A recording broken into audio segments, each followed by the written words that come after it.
She doesn't know how.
we make it bando.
he realized Thordy wants to come in, he can. Oh, I need my other iPad too. I don't need it.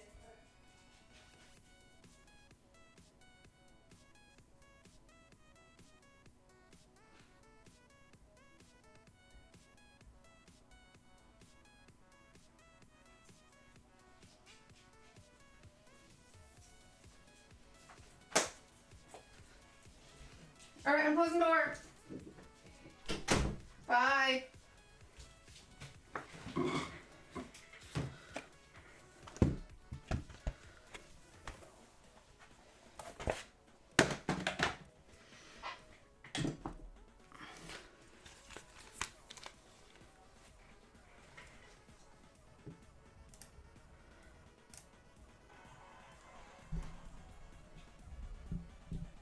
Okay, yeah, but I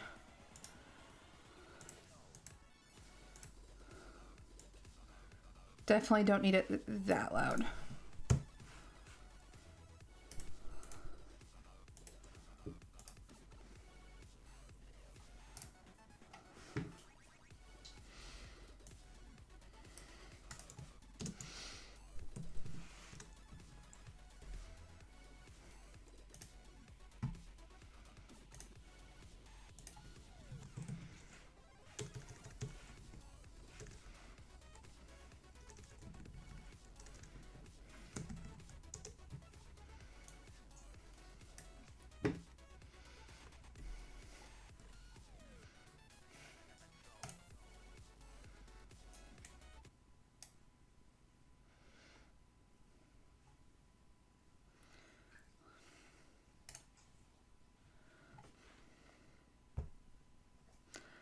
All right.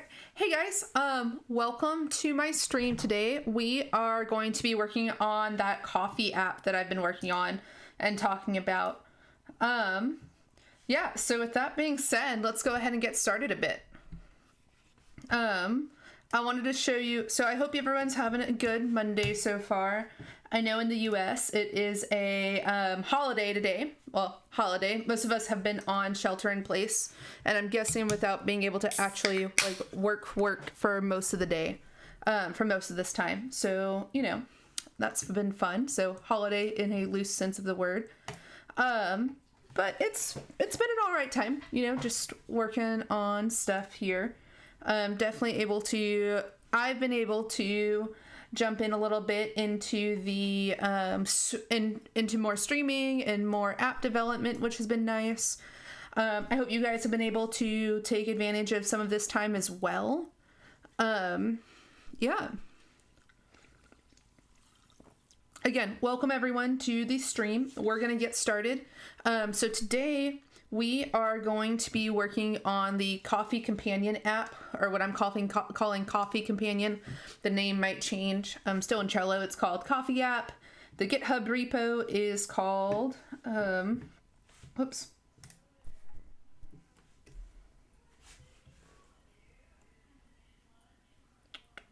That should switch over soon. There we go. The GitHub repo is called, Coffee Timer Coffee App as well. I mean, it's just I just recently came up with the name. Remember at the beginning of all of this, I was going to completely, what was I going to do? I wasn't going to release it, all that kind of jazz. I think I've changed my mind since then and am going to release it. It's just going to be a fun little time to figure that out. Figure out exactly what I want to do there, how I want to release it, that kind of thing. You might notice in the corner there that so whatever screen you're on, there's like a follower section here. You might notice that I think in the bottom left or bottom right corner, or it's not on this one, but there is a follower goal, or there should be a follower goal. On that follower goal, I'm just trying to hit 50 followers by the time shelter in place is lifted here in Texas. So if you're not following, it'd be really cool if you were. Just trying to hit that 50 mark. So right now I'm looking at like end of July-ish probably until we can start normally going back to being out and about. So that kind of stuff. I am more than happy though that if I hit that 50 before then, great. If shelter in place is lifted before then, also great. It's all fine and dandy. It all kind of just depends on how things are going to work here. Cool. So yeah, so if you stumble upon and see that you really like what I'm trying to do, what I'm doing here, then please hit that heart button to follow, and I'd be super ecstatic about it. So with that being said, I do want to jump into a little bit of what we're going to be doing with this edit screen today. So inside the edit screen here, we are going to be, inside the edit screen here, we really need to make the edit screen work. I don't actually have my view up that I usually use to decide what we're doing next. Where'd that go? Downloads, I think. Sorry, I know, lovely side of my face. Here it is. So how this is going to work, what we're gonna do here, the title's gonna stay the same. We're gonna make that button, coffee to water ratio. Basically, we're gonna make this half of the sketch now actually work. So let's just jump right in. I'm going to keep this open, or it's going to open up so I can keep an eye on making sure it actually works as needed. In that Trello card, you might have seen that it said text field for values or use stepper. So ideally, where we have this 16 grams here or this 1 gram here, that is also a text field where we can type in. That way, you can either say, great, actually, I don't want to hit the plus button all the way to 30. Then you can just type in exactly what you want. Or the user can just type in exactly what you want. So with that being said, I keep saying with that being said, that is probably going to be a very annoying thing that I do, but it's fine. Let's go ahead and start making that. So inside Xcode, I already have the the Xcode launched. I'm gonna hit resume here. That way it can build it there. 11 Pro is actually what I need it to be built for.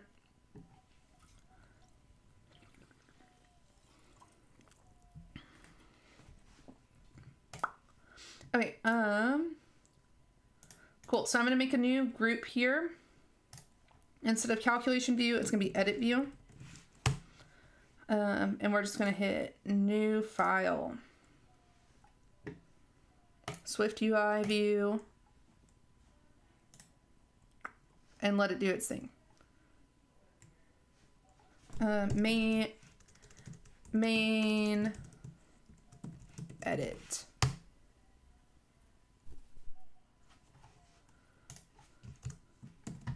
All right, so to get it looking like that, the first thing I need, it's gonna really be very similar to the top of the calculation main. But what we're gonna do here is format it correctly first. A really good shortcut for this is you hit a Control-I in Xcode, and that will format your text. I am not using the right profile here. Maybe I am. Okay. Presentation dark. Huh. All right, so now we're going to change that and embed this inside a VStack. And then this is going to be an actual HStack. Text. Gimmicks.font. And we want it to be a large title. Whoops. So Xcode actually gives me a lot of this, which is nice. .font, .large title. And then, I'm gonna go ahead and, why did that stop? Sorry. I'm trying to do a new thing where you should be able to like request songs and stuff like that. And you can see that inside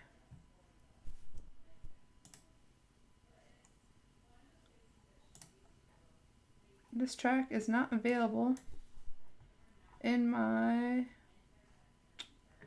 It's fine. Can we just play something else then?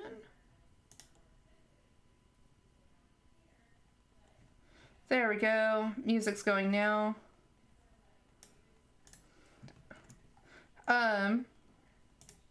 So you should be able to request songs from the, you should be able to request songs from the chat, hit !song, and then give like the URL, and that should give you the option to actually request a song. And if the music's too loud, then please let me know, and I'd be more than happy to, please let me know, and I'd be more than happy to adjust that.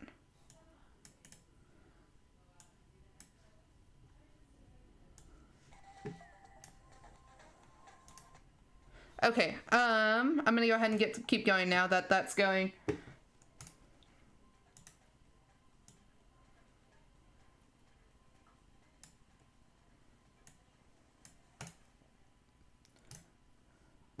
All right, so it said succeeded here, but let's hit resume again because it should come out.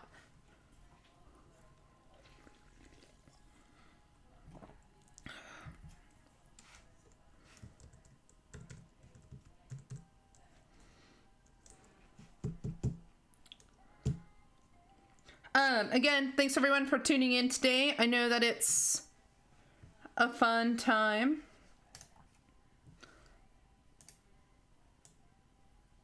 All right,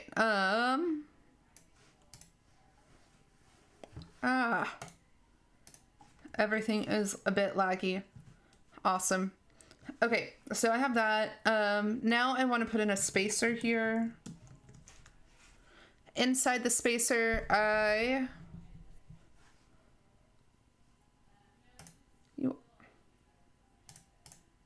so for some reason it crashed. Everything is crashing. Everything is awesome right now. I'm gonna go ahead and just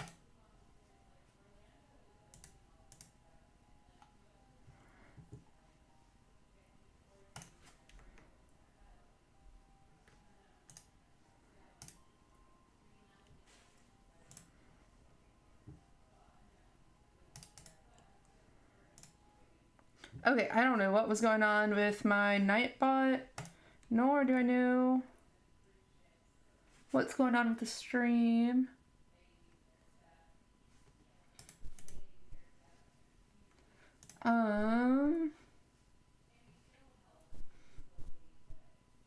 Cool, we're back. Again, I don't know what was going on with Nightbot or the stream. Just ignore the thing about sound requests. I'm gonna go ahead and turn excuse me, I'm sorry. Song requests. I'm gonna go ahead and turn that off because I don't know what's going on there. Cool. All right, like I said, I don't know completely what's going on there. I was trying something new this time around, but we'll figure it out as we go, it seems right now. Cool, so I'm gonna take back to this text, and it's gonna be done, dot font, dot, footnote, I think. Let's see, what did I do here for that edit button?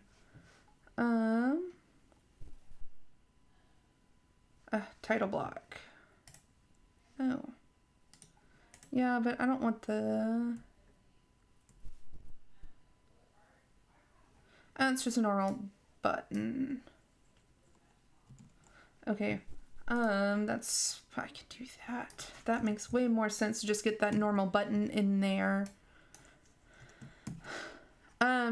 Again, since this is Swift and SwiftUI, I get to do some more fun stuff with it. So there's a bunch of stuff already built in, like this button, the foreground colors, text, all that kind of jazz. So what I'm going to do next is actually, we're going to use that title block. I'm going to make a new group here, and I'm going to call it Shared Views. And the title block is going to go in there.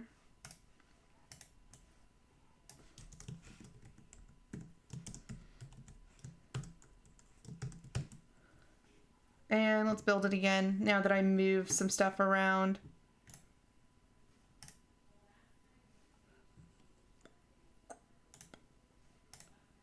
Everything should be upset though.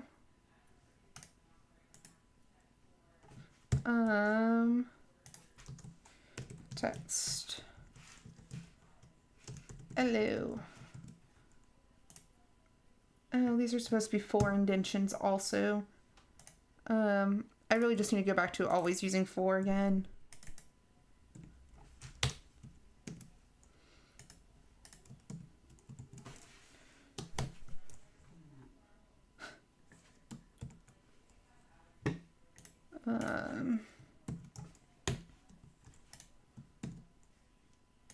Cool, and that's back to normal, so now I should be able to get that in here. And building is successful, and we can check out that preview right there.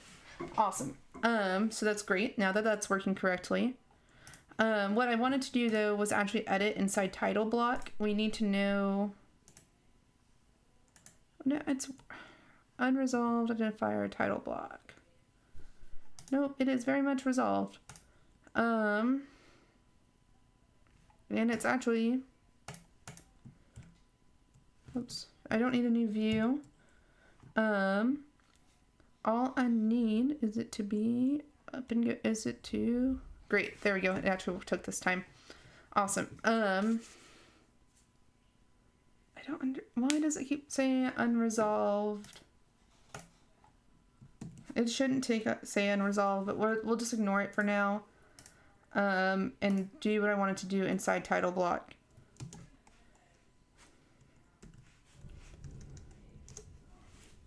Since I adjusted the spacing, I want to go ahead and get this committed first before I add in. Again, if you do exclamation mark working, it should tell you in the chat, it should tell you what I'm working on. And today we're going to be working on that coffee timer app that I've been doing on Mondays.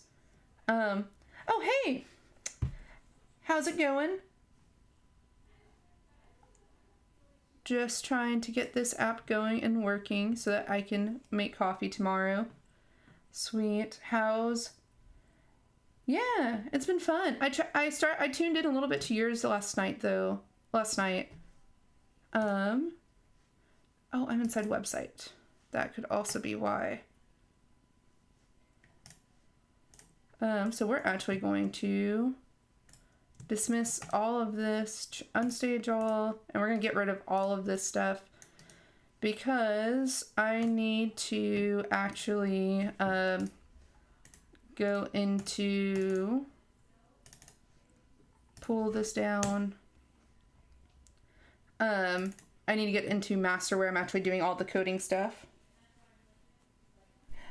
Oh, that's fun. It was cool. I watched a little bit of it and it was a good time. Okay, so now that I'm actually in master, we are going to, great, now take care of this stuff. Indentions are done correctly, and then I want to put in a new group here, so a new collection of files. Yeah, of course. No problem. Shared views. Because, yep, I figured it would be upset.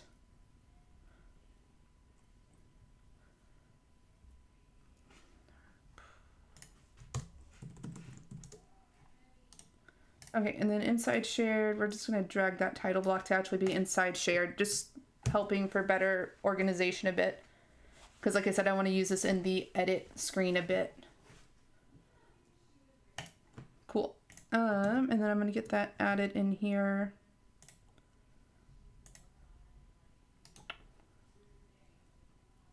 Can we just discard those changes? Nope. Okay.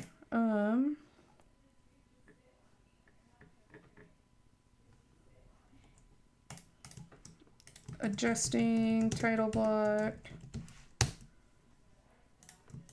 And now we can discard.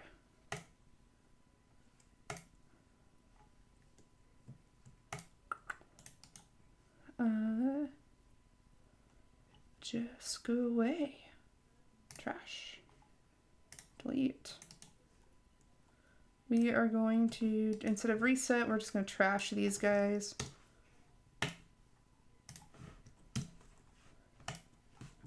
Cool. Now everything should be good. We're gonna new files it, not new file. Now I want to new group, and we're gonna call this edit view, and it should be fine now. Great. Xcode is great in the fact that it doesn't let you rename things the same file name, but whenever you can't see them because of version control, it's a little bit of an issue.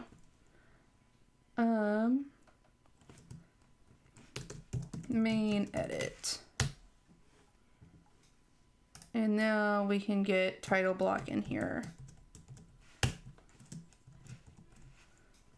And we should all be good. And look, that error is gone here too, so that's even better.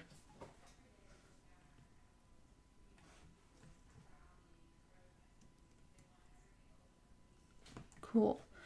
So what I need to do in title block is actually trigger whether or not it's in edit mode or not. That way, instead of edit, it says done, and in edit, it doesn't. And when it's not in edit mode, it doesn't have the ratio.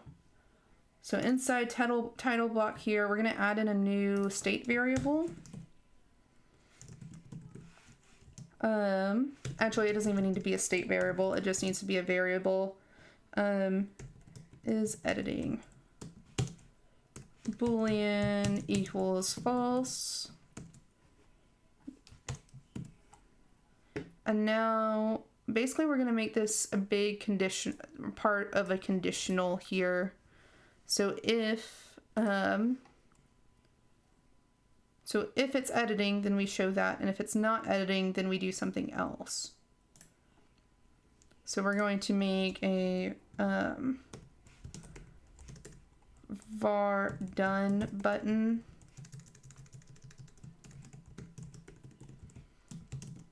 Some view.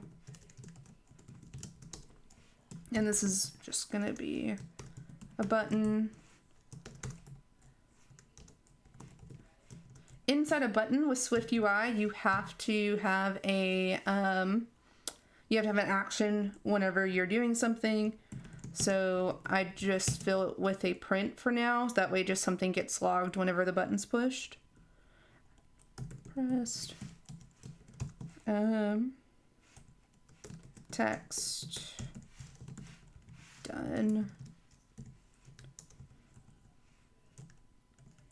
And we're going to make that green.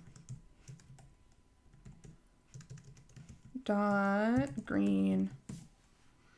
And then we're basically going to do the exact same thing, except instead of done, it's going to say edit. And have everything else in there that it needs. Edit button. Cool. And now this should definitely give us an error because we have an empty VStack. So let's go ahead and take care of that guy first. So if is editing equals true, then what we're gonna do, so if actually we're editing, then we need to actually display the edit button. And then else we need to do the done button.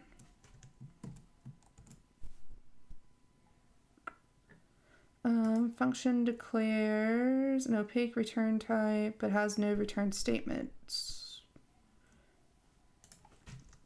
Oh, because it's all inside, it should be inside of VStack.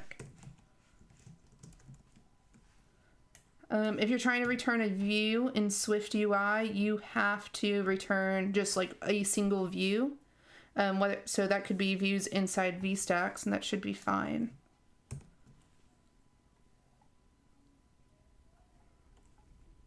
So even now I don't want a VStack inside of VStack, but let's just make sure it works first and then take care of that little part here. It looks fine. And if I change that, is editing equals true, we can see that it changed to done. Oh, but failed to build. Why did it fail to build?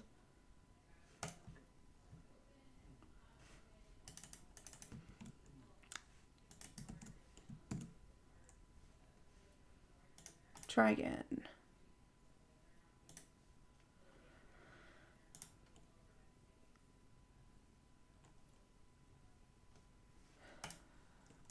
Oh, because I said is editing equals true, it should just be a semicolon. Well, if is editing equals false, so I have this backwards. So if is editing equals true, then we actually need the done button.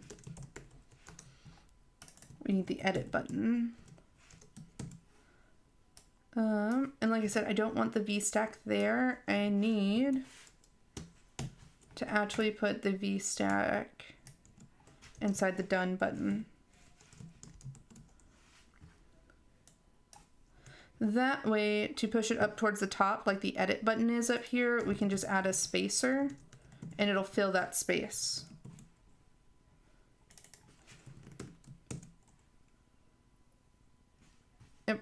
And it pushed all the way to the top because there's nothing there. But if we go to like calc main, for example, and we put is editing true here.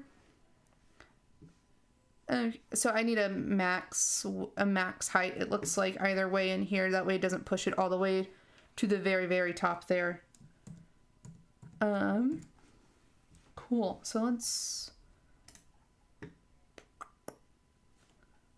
I can just, I'm going to add that as a to-do thing for me to do, rather than a, rather than spend time on trying to get that height correct right now at this very moment. I mean, it's not that hard. We can do it right now. You just do a, on the VStack, you can do a dot frame. Oops, not there. We want it in the done button. Dot frame.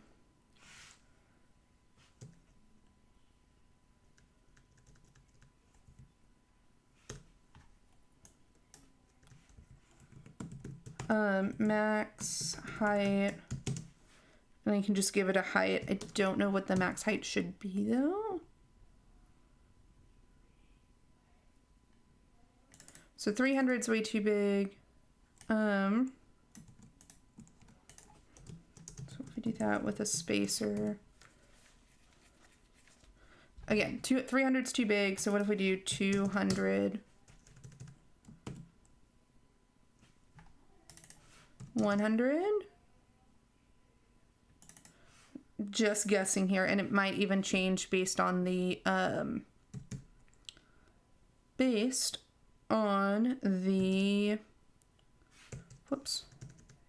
device also, because right now I'm testing on the phone that I have, but I don't know how it looks on a different phone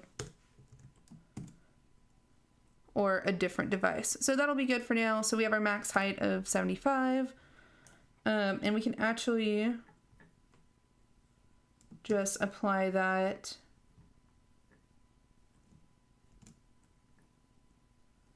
to there, and then even to, we can actually, instead of just applying it to that VStack there, we can actually apply it to the H stack in here. That way it's always that height no matter what, where it's being called. So it's still that height even in calc main, where it should just be that edit button. Cool. Same thing in main edit here, we're gonna do title block is editing is true because we're editing here. Cool. And we want it to look like another section here. So coffee to water ratio. Divider.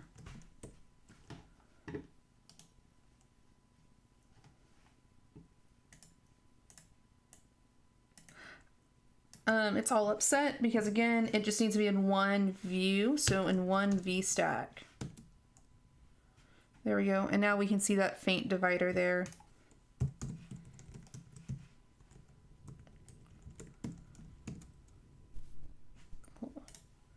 All right, so now what I want to do is get that coffee to water ratio written up.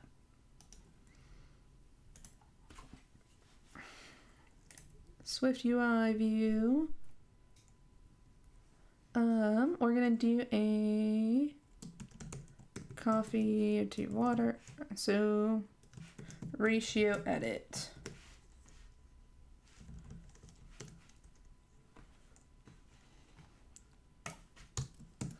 And we're just gonna plop that in right here.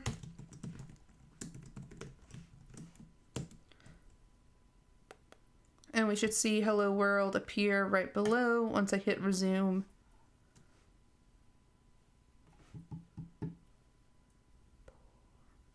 There it is. All right, so now we can go in here and start editing. So we're gonna definitely have a variable for coffee amount.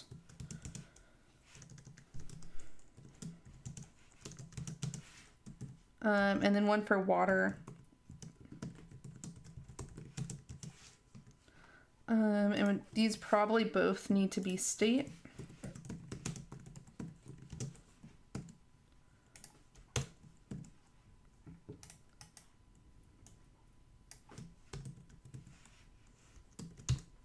Okay, so inside the H stack, we really need a V. First, we just need this. It's actually going to be a V stack because first we need that title.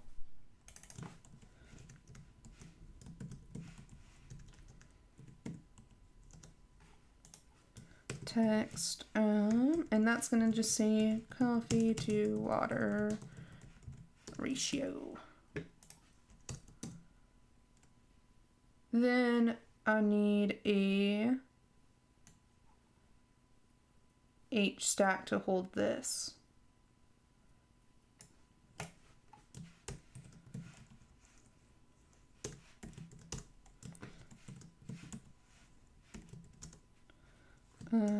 Text is going to be that water amount here. I mean that coffee amount first.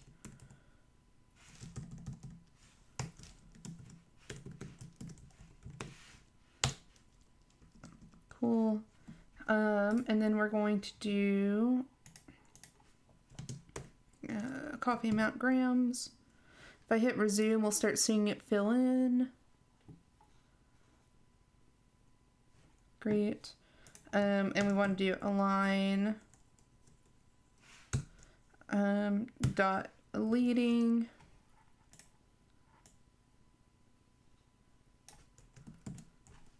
And the reason why we want it to be dot leading is so that it jumps all the way to the left, so that the text is to the left. Cool. The width isn't going to take up until I have that much information to take up with, which is fine. Stepper. Okay, but yes, what goes inside a stepper? Okay, so I need to say on increment, we're going to do coffee amount equals coffee amount plus 1. And then on decrement, it's probably needs to be self dot coffee amount minus equals self dot coffee amount minus 1. And label is going to be text coffee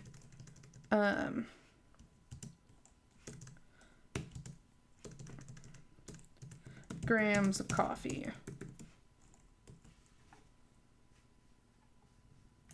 And self again.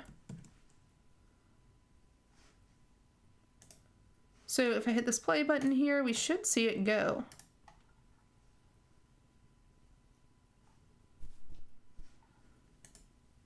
It's thinking, but it should allow us to actually hit plus and minus.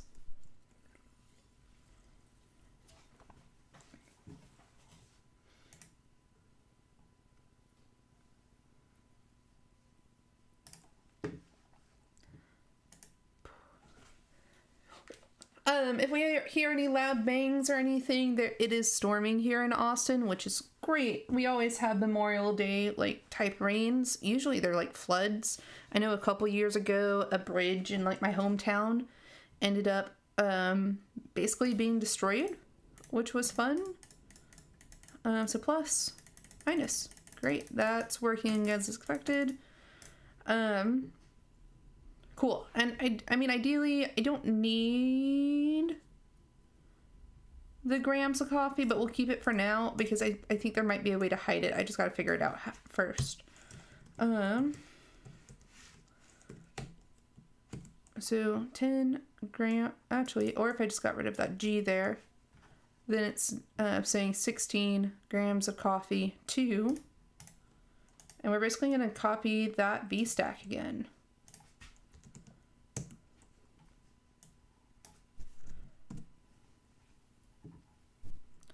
Grams of water. Instead of coffee amount, it's going to be water amount.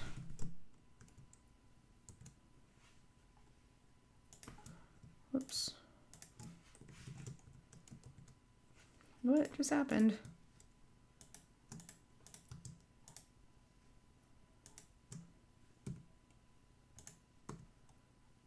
Okay. Weird. I'm guessing it's something with like resources on the computer, stuff like that. But we'll just copy, paste that. Oops. That guy too. There we go. So now plus, minus, great. There actually needs to be a minimum to that stepper. We can actually check that here before we do it. Let's just do though.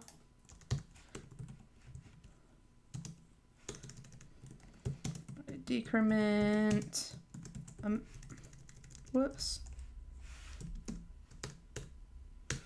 Private function. Decrement amount. Amount type.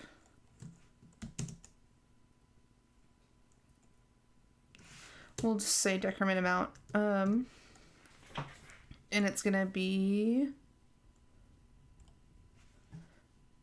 we'll just keep it easy, decrement water. All right, so inside decrement water, what we're gonna do is actually decrease the amount of waters. So every time basically that minus button's hit, we're gonna call this, but decrement amount, and then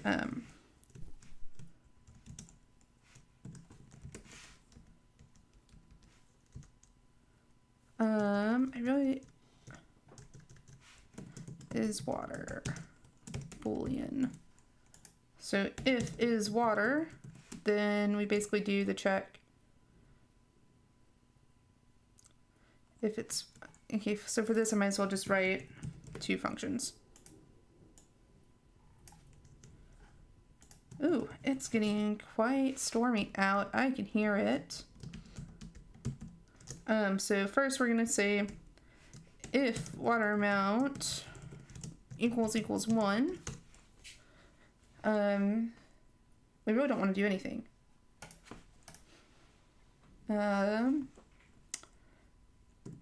We'll just keep water amount equals 1. Else,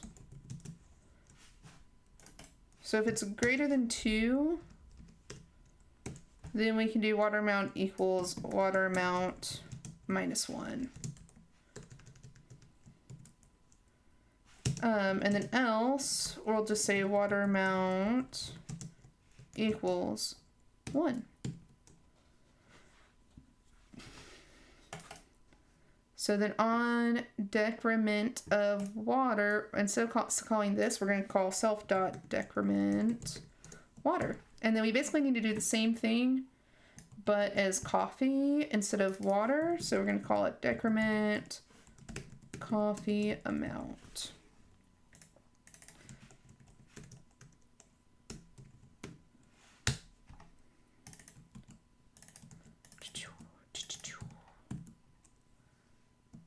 Cool, and that should now, and we'll just call it here dot decrement coffee. And just to keep it the same, instead of saying decrement coffee amount, we're gonna just rename it to be decrement coffee.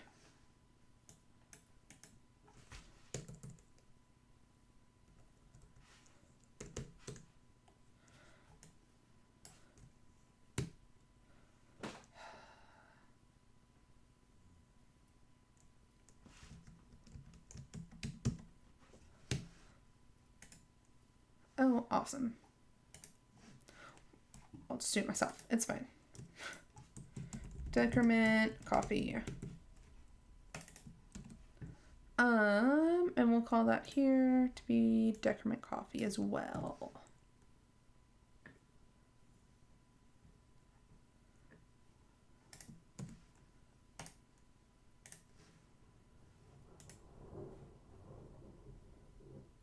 Man, that thunder is getting loud. So if anything happens, guys, I'm really sorry. Like if the stream gets cut short or something like that.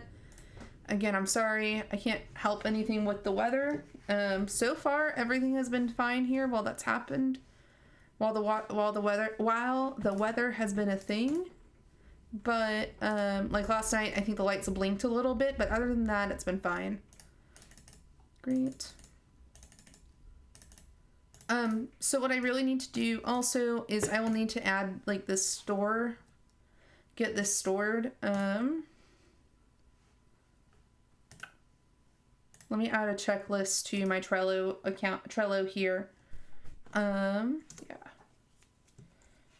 Add user defaults to store ratio in. Because for right now, it's all about brewing your pro over. There isn't like others. At some point, there should be like brewing methods that can be stored. So this coffee to water ratio actually shouldn't even go into brewing methods right now. But in order to make it all work, into user defaults, but in order to make it all work at some point, I mean, right off the bat, then user defaults is the way to go. And then rework that into whatever model I see would be best for it. Great. So 22 grams coffee to water.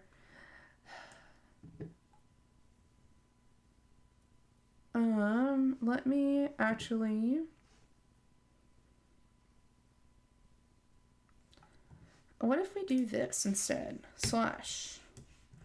We put in, the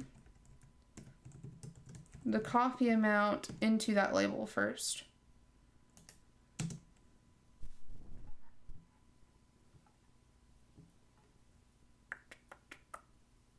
See, I'm just not liking the label. Like, the label doesn't work for me exactly.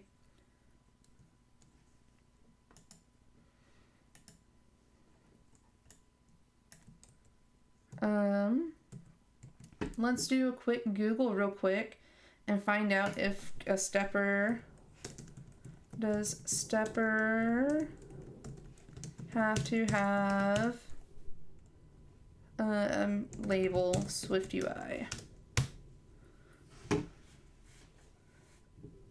Oh, how to hide a label of the picker, stepper, whatever.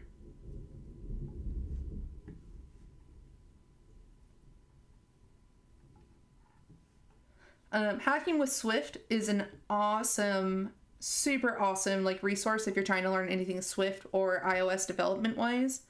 It's great.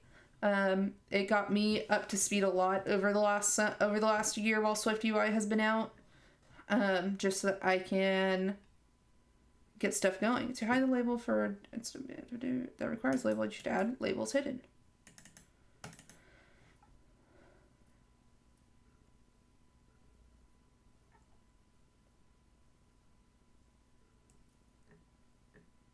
So it looks like, okay, so the label can still be there. I bet that really helps with accessibility though. Just because with it being accessible like it is, I mean, that way you still have the label being there. So I can just apply it here. Whoops. Dot labels hidden. Ah. So that's a lot closer to what I imagined it would look like. So now I do just need to put that space. There we go. Dot padding dot all and get that two spaced out a bit more. Cool. And we're gonna put an actual vertical padding around this H stack also. That way it just makes it go a little bit better. It gives a bit more space, which is great. 16 grams to 1 gram, 16 grams. And what I want to do is actually coffee amount. I want to get that color.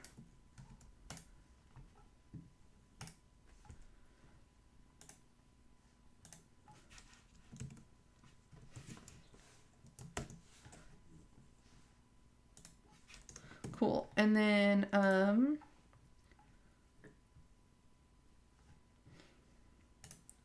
so text coffee dot foreground color coffee color plus, so you can actually join text together like this.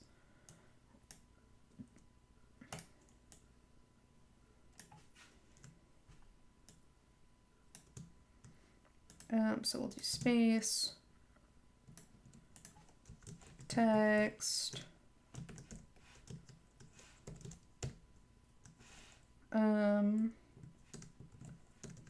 water, and we want to do the same foreground color, dot blue. Whoops. Gotta close the quotes. If you don't, then that's gonna be an issue. And then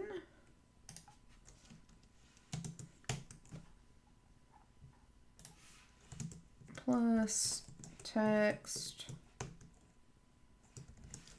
ratio.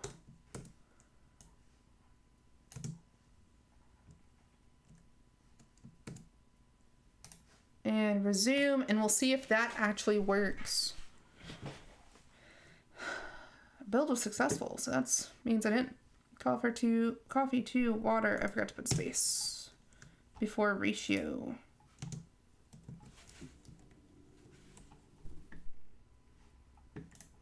There we go, coffee to water ratio, and then I also want to apply those same colors down here.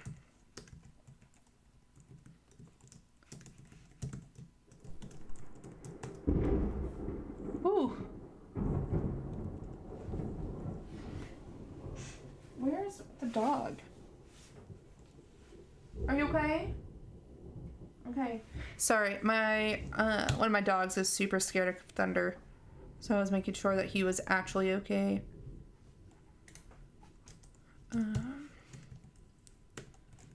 Foreground color dot blue. Cool, and then if we take it back into main edit, we should see it there.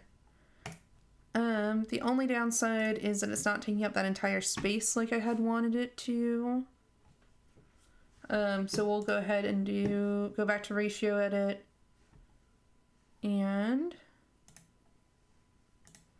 we're gonna wrap this in an H stack.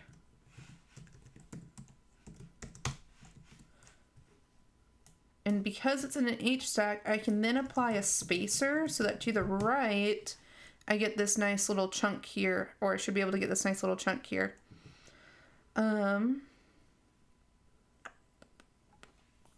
Cool.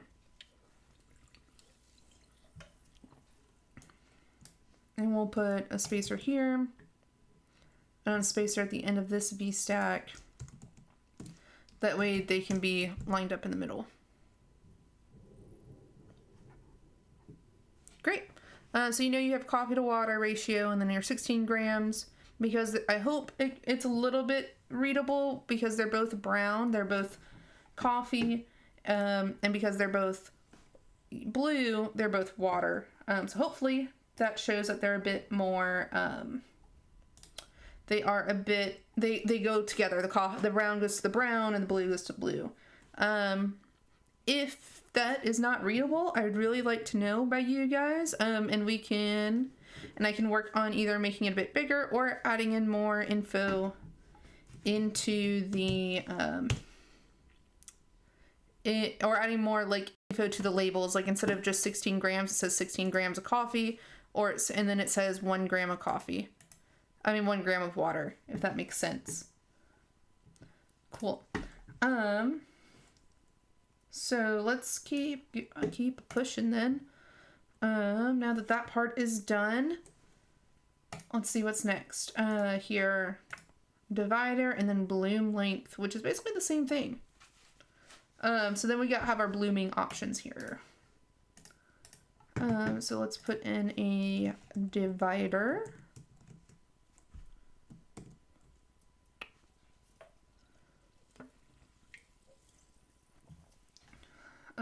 And then we're gonna do new file, SwiftUI. And in here, it's gonna be bloom length.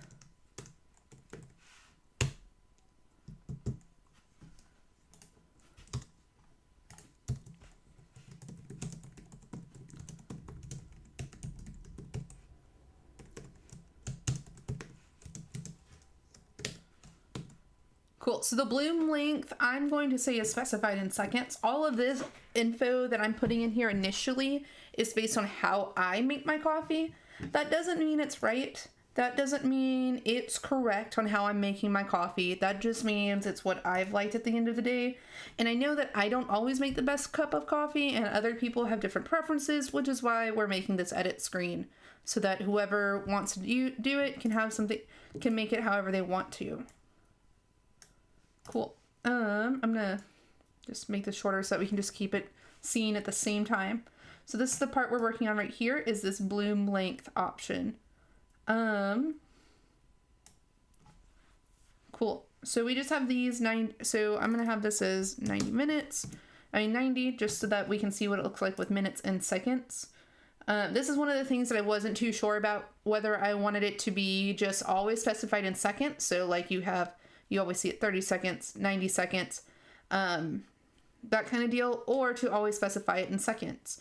But because the timer on the main page you see as minutes and seconds, I figured I should keep it pretty similar and have it minutes and seconds at the same time. So what I'm gonna do there is actually, so you see you have minutes and seconds here. So I figured in here, when sketching it out, I'll also show minutes and seconds. I don't know if I'll keep it as 1 minute and 30 seconds like that, or if I'll change it to actually be like the hour and the minutes and the seconds like I have it on the other screen. I feel like it makes more sense to keep it like I have on the other screen. Cool. So the first thing is this is going to go into a VStack again.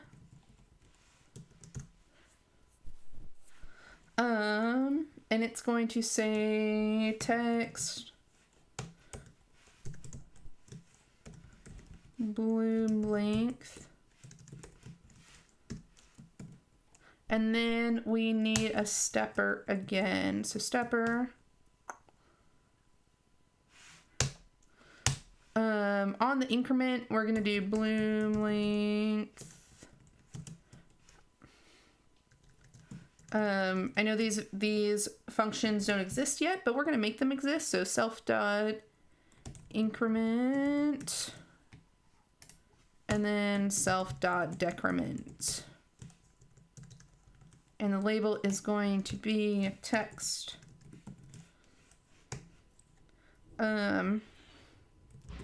Seconds. Again, everything is upset at me right now because I'm doing increments and decrements to functions that don't exist. So let's call a private function. Increment. Cool, and we'll just make the same thing, but for decrement. Wow, I can't type. Private func decrement. Great. So those should go away. Awesome. So now we can actually increment and decrement here. So we'll just do bloom length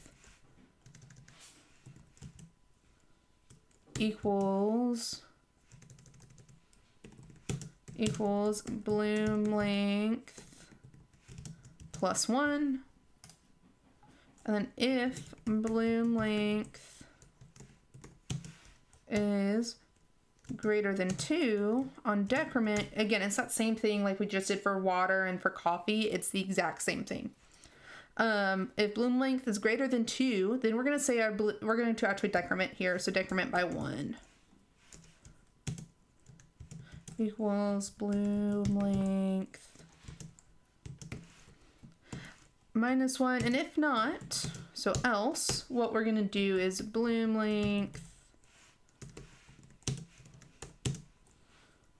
equals 1. It'll take a long time of pushing the button until people can do that, but that's okay. Let's just try again to see what it looks like right now before we keep pushing buttons and keep going. So while that's building, I hope everyone's having a good Memorial Day if you're in the US, or just a good Monday if you're not. I'm just here working on apps right now because what else are we doing for the time being?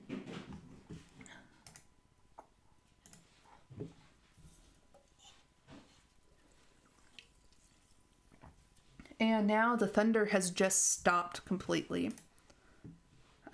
which is nice. Why did the update fail? Show crash logs. Oh, nope, I lied. The thunder did not stop. It's here.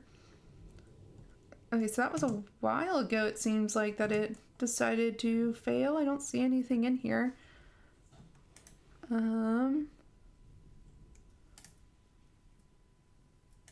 Let's just stop and try to actually build it without building for the canvas right now. The canvas is great, like in SwiftUI, like it's really helpful. Like we kind of saw a little bit earlier how it was really easy to I changed one variable and I saw a preview of it, like what it looked like whenever that variable was false, and then I changed it back to true and it just snapped right back. That's the purpose of it. It's supposed to be really nice in that respect. But what's not nice is like when it just decides to not work for some reason. And when it decides to not work and not tell you why it's not working, it's a little bit of a bummer. And I mean, it just happens occasionally. So no big deal. We're just going to keep going then here. Cool. So seconds works. What I'd really like is, so since that's going to increment and decrement my seconds, right before we're going to change this to be alignment dot leading again. That way bloom length just pushes all the way to the left. Great, as it should. We're going to do a text. And it's just going to say, and we're going to have it here with these variables here for minutes, seconds, and it's basically going to look exactly like the timer does on the calc, on the main screen of the calc page. So in here, right, not there. I want it underneath bloom length. We're gonna have it say, whoops. Oh, Thorgy joined us, so my other dog decided that it was time to join us for the screen, for the stream. 0, 0. And actually, we don't want that to be for it to be for it to be a string. We want it to be a not an int. We want it to be a string, and for it to always have that preceding 0 zeros.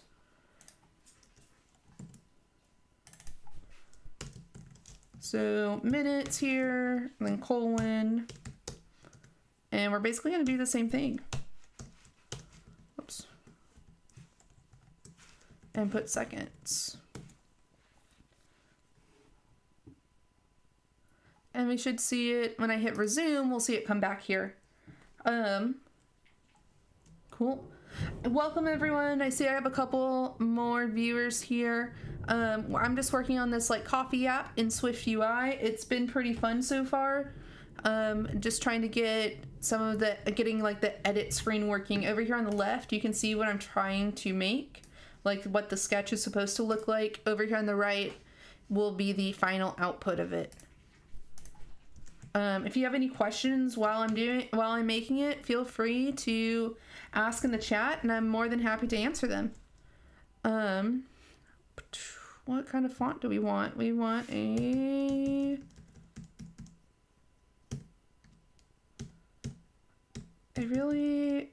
what if we did just a title font? So I try to keep everything as system as possible. One, it's easier. Two, it keeps everything actually looking like it does in iOS. Cool. So now what I need to do is on increment and decrement, I actually need to make this work I need to actually format the time correctly. So I'm gonna make another function, because then on appear we also need to make that work correctly. So right here, private func. So private just means it's going to work only in this one structure.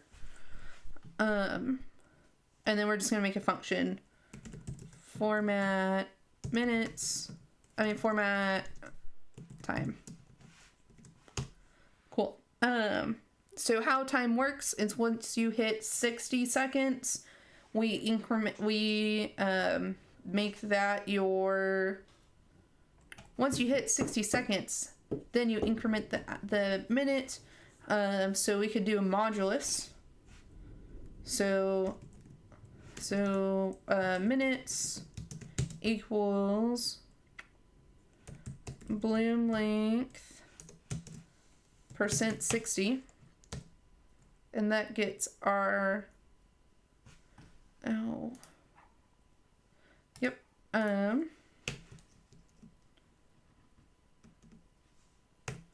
that will get the remainder, and then we want minutes equals and I gotta put quotes around this so that it gets interpolated into a string. Quote slash parentheses. This is a really lazy way to do this, so I'm really sorry. Bloom length divide by 60. So then every time we increment, we want to format that time. Format time. Same thing with decrementing. It doesn't matter if it equals 1 or if it's greater than 2. It really doesn't matter. It just always needs to happen. That way we have the hours and that minutes and that seconds correct. And then every time this VStack appears, we actually need to format that as well. And since this is technically a closure, we have to call it with self so that the compiler knows where to find format timer or format time.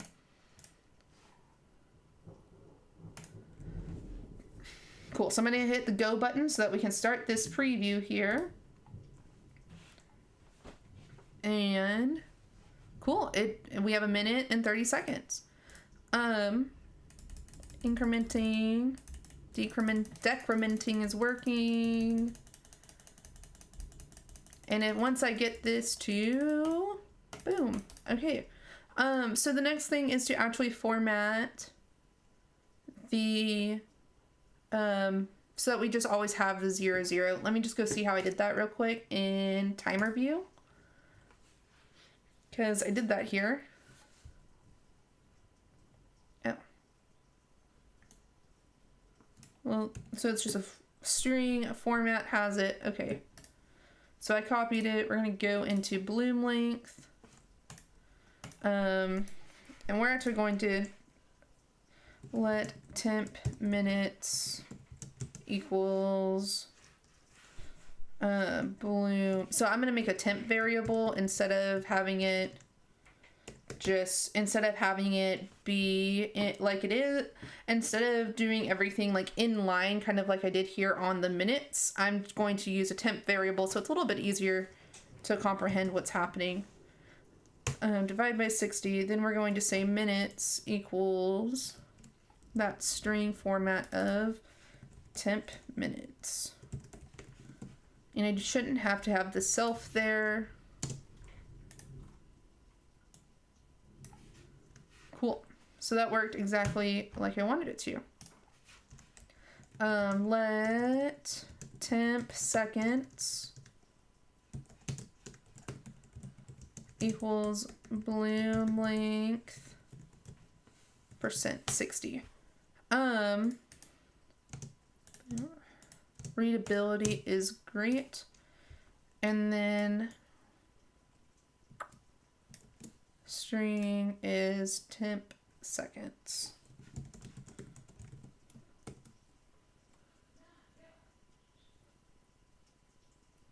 And it's thinking and it'll reload soon, and that should be right.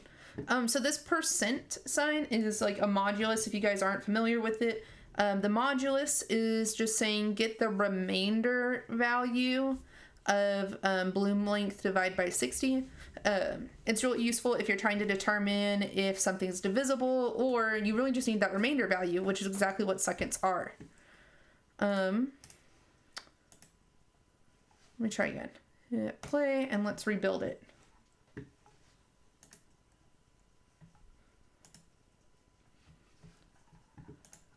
All right, cool. And now if I hit go, it's still going to keep the same thing, and it should.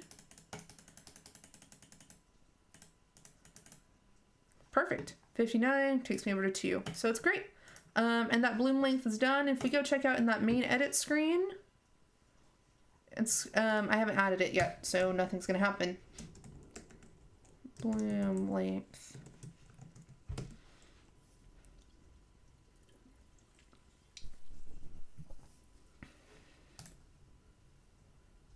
Cool.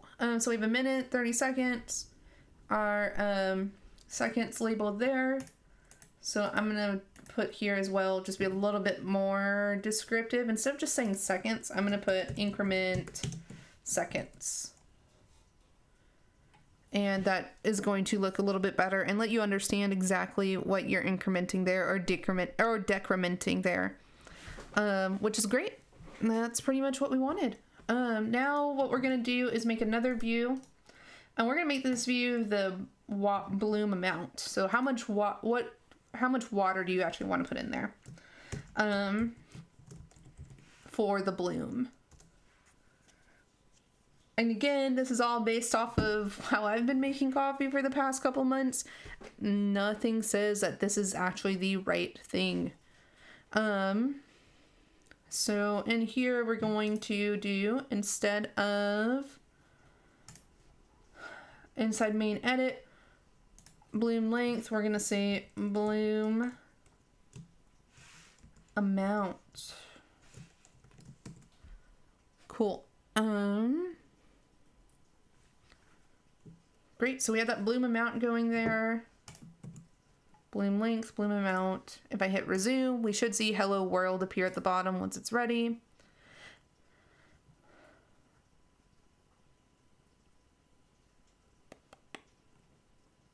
Build is successful, which is always good. And there's hello world, so awesome. So let's go ahead and do the thing where we go make it happen now at this point. So bloom amount, again, it's going to be a VStack. I could have made this a little bit simpler myself by just implying that alignment at the beginning, but we're going to just do it on a per view basis instead.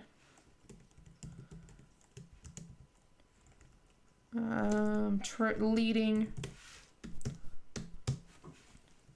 And it's going to say text bloom water amount.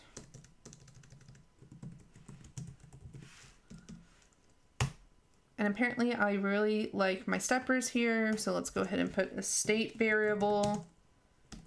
Again, the state variable is just it's built into SwiftUI. It's what allows me to, it basically allows us to update. It's a computed property and a property wrapper that gets updated and will refresh the view when this value changes. So it's kind of makes it a little bit more of a reactive programming, reactive to whatever the user input actually is than what's previously happened before, than just a static variable that doesn't. I know, I have to give it a name. At state private var bloom ratio. And by default, it's going to equal to stepper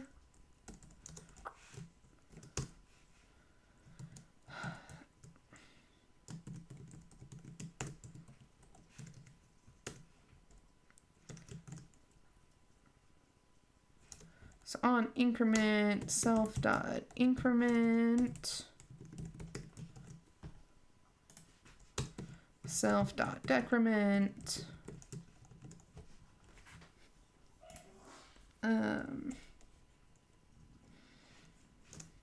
text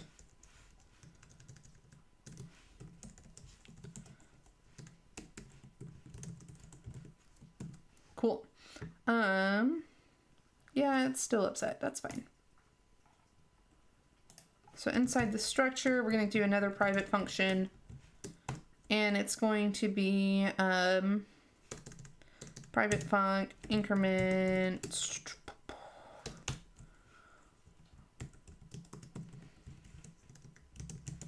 equals bloom ratio +1, and then let's do that decrement just in the same pattern that we've done before. So if bloom ratio is greater than 2, then we're going to do bloom ratio equals bloom ratio -1, else bloom ratio equals 1. Because you should never have a bloom ratio that's less than 1, at least in like pour over Chemex style coffee brewing. So that's why that's the deal. Cool. If I hit resume here, it should come back and we should see everything that we just put in. Cool, so we see coffee amount. Now again, we don't see any, I didn't actually put where I wanted that amount, like the thing to go, which is totally fine because I actually am going to put this inside a VStack here because I do want it, I want it to say 2 times the coffee amount, just like the sketch does. So we're going to actually put this inside a VStack.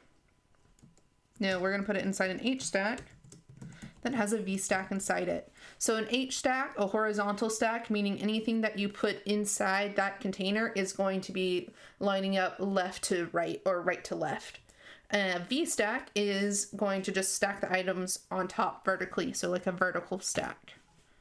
So HStack is going to start with this, and then inside here, we're going to have a VStack again. And it's going to say text times bloom ratio.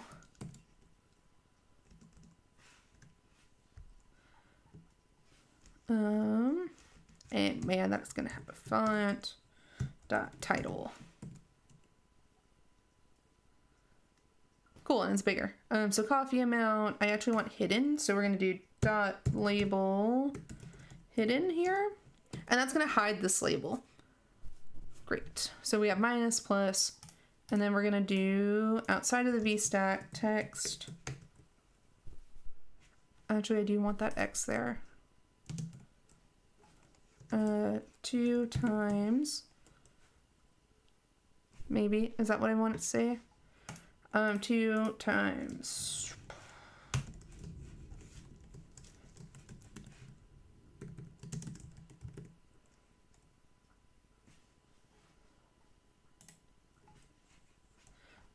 What if we...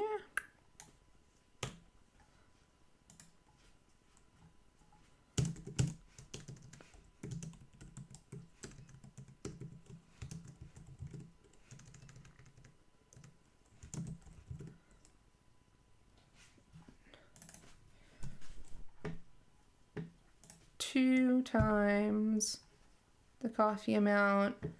I think I don't like it because it's not, the stepper's not to the left, but I think we could fix that by putting an alignment here.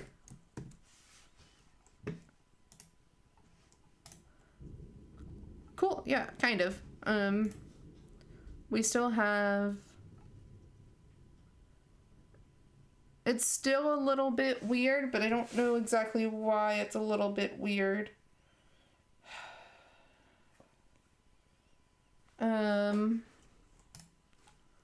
What if we... I don't think I want the coffee amount to be a title. Plus text, the coffee amount.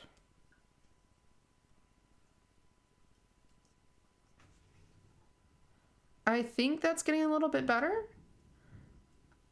Hey, Dragon Dust. Welcome to my stream. We are just working on more of the Coffee Companion app. So welcome. We are working on making this edit screen, which is almost done here, actually. I'm just trying to figure out why I don't like this exactly. Maybe if I go back to main edit, it'll help whenever I see it all together. And then resume. Okay. Oh, because, well, this needs to have an alignment also. Yeah, just alignment dot leading. That way things push up towards the left a bit more. And resume that.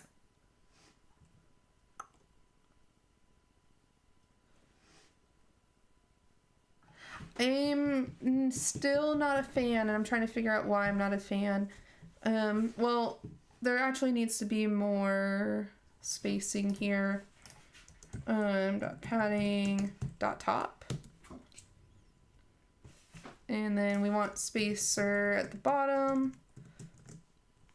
That way it pushes the Chemex and the done all the way to the top, like it's a true label.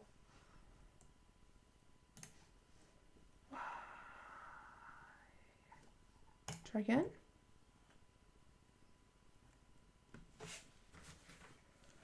There we go. So now that's looking better. Let's see. What else could this be? What else? Okay, so blooming in length, blooming amount. I wonder if I'm just not liking like the labels there. I wonder if I change those to like sub headlines so that'll look better.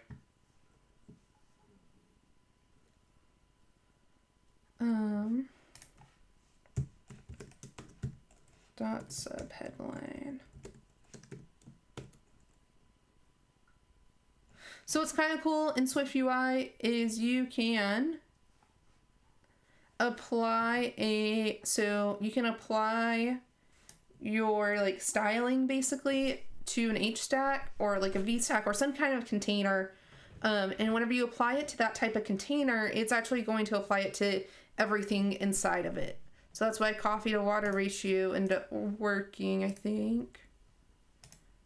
Let me just see if that changes now that I took it off.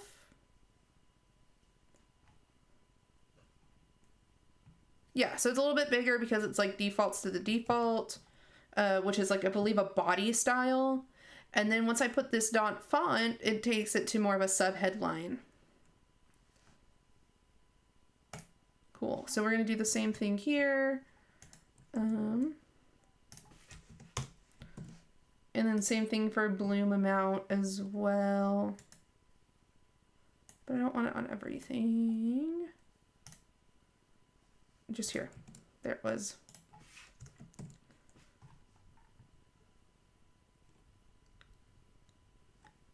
And we're going to actually put a padding at the bottom of that too.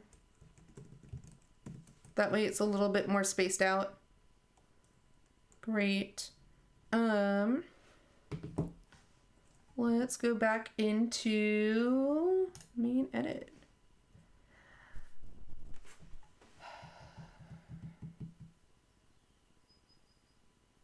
Okay, I'm starting to get better. I wonder if I make these gray, it'll be a little bit better, like, because then it's, I don't know what I don't like, but I don't like it. And I think bloom length is where it starts. Font sub headline is fine. Hit resume. Let's see how that looks. And if you guys have any tips, I'm more than happy to hear them inside the chat. I'd be super happy to actually hear them and hear if you have any ideas on how to make it better. 3, 6. Because I know something's off. I'm just trying to figure out exactly what is off. So let's see. If we have here, I think there needs to be more space, but I don't want that much more space on the top. Because if I go to bloom, main edit, it's probably because I put the padding dot top here. So it's applying a padding to everything inside that view.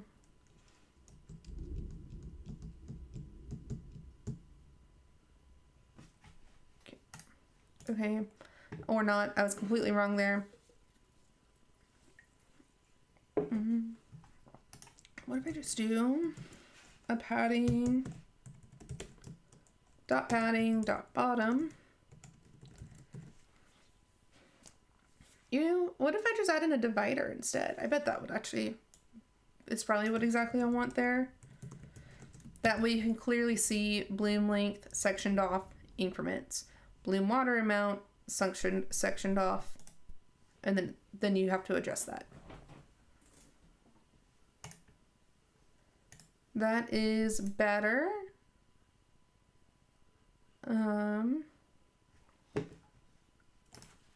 Bloom length is just still not.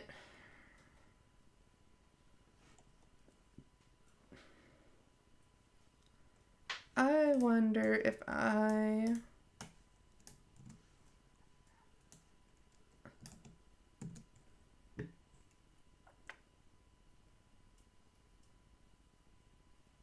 I think that is getting closer to what I want.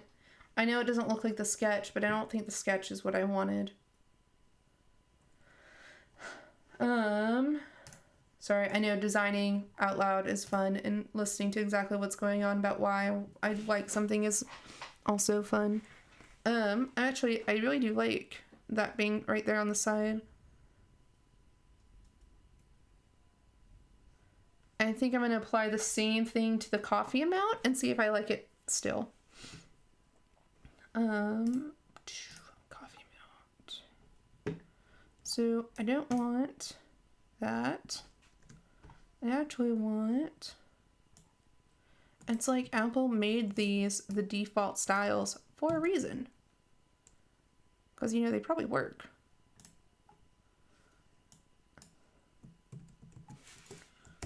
Make sure formatting works kind of.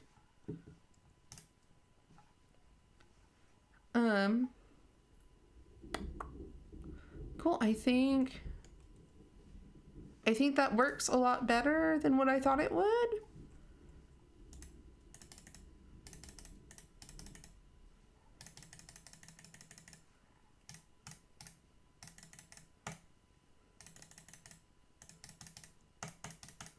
Okay, great.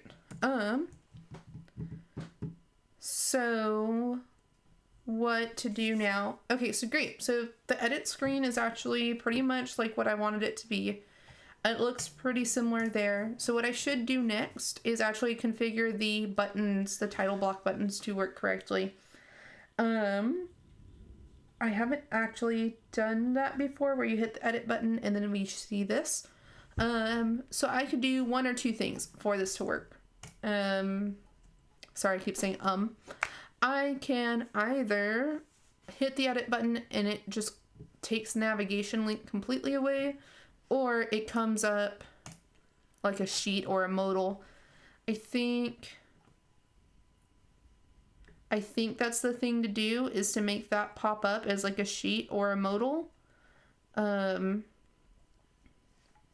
that when edit is hit, it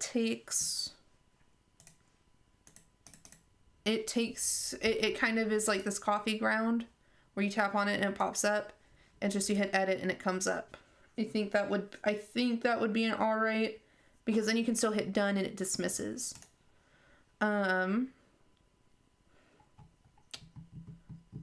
Let's see, how do I want to do this though? Because you have to then say, great, well, which one's selected?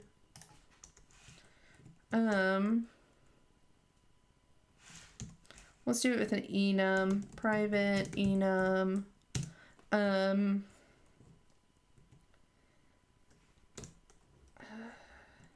Edit source. No, edit windows.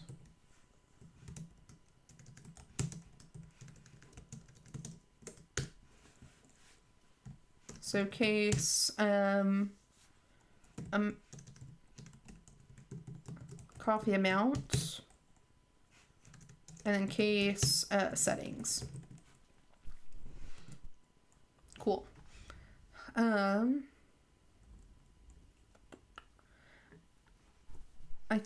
I am starting to think that I'm not really getting this set up correct for like expanding, but I'm just going to go with it and keep trying to make sure this is right. Instead of is coffee amount editable, we're going to actually change that to is show settings is settings shown. Cool. And that should be is settings shown dot equals true. And then this one, we're going to say from coffee amount dot we'll say, oh, and then we have to do this at state private var. Inside this private variable, it's going to be chosen setting.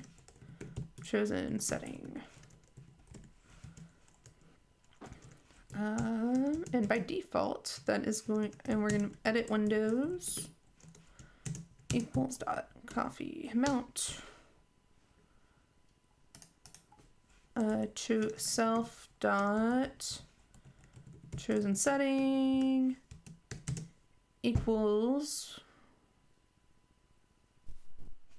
and that actually public. That's gonna have to be an something else, not a in here type deal. We want that chosen setting to equal.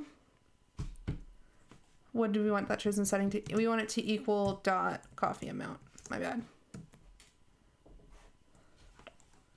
All right, so since that's going for dot coffee amount there, we need to now pass in this title block. But like I said, this enum here, this edit windows enum actually shouldn't be configured there. I'm going to go ahead and configure it into its own, I'm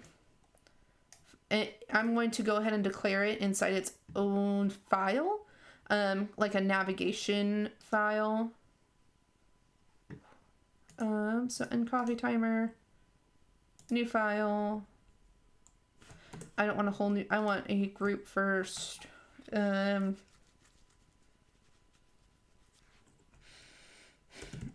Helpers.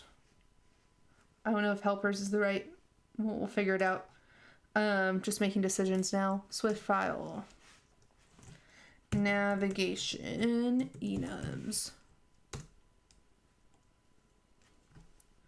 So here is where we need enum. We need that enum from in there. Nope.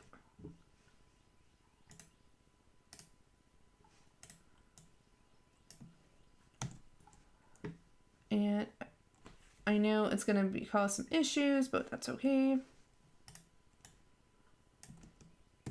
Cool. So now we have this edit windows enum here. And again, I like the enums. It's just a bit more user friendly because you can actually see like what you're trying to choose. So because it's an enum, like I know that when we are gonna set that edit windows to the coffee amount window. And like here we set it to that chosen coffee. The reason why I'm doing it outside is because I'm going to need to access it also in the, where am I going to need to access it? I am going to need to access it inside the title block window as well, not just inside this calc main. So I just put it outside so that it can be accessed into another struct. Cool. So from this title block action, so inside title block now, we are going to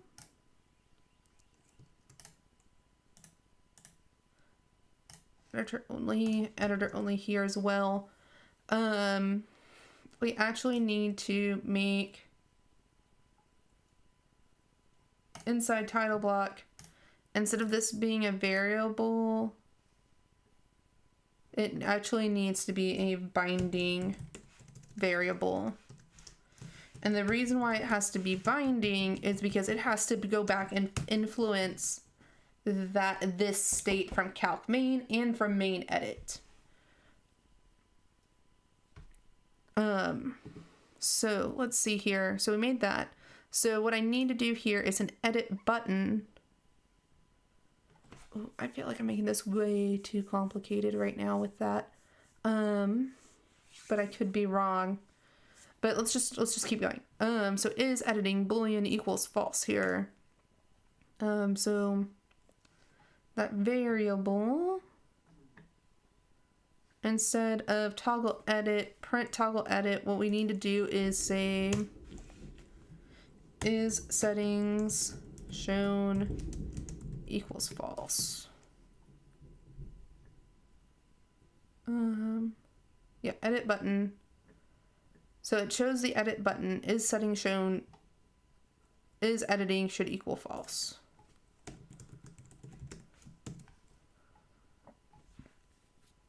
And then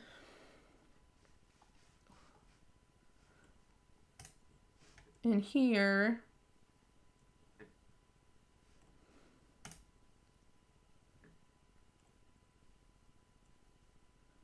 is editing should equal true, sorry. And then in here is editing should equal false. That's what we need. Okay, so because if it equals false, then it should close. I think I might have this wrong, but that's okay. We'll come back. We'll figure it out.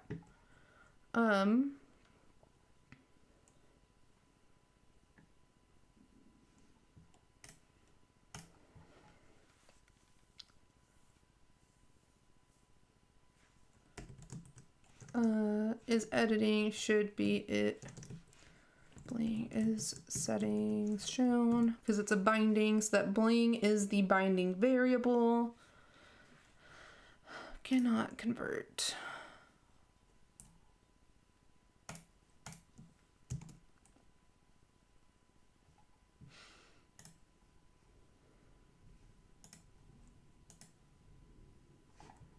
Oh, I forgot to put self there.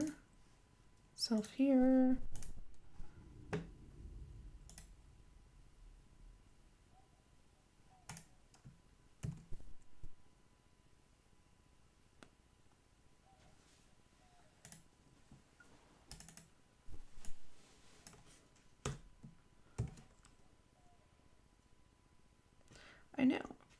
I know it is.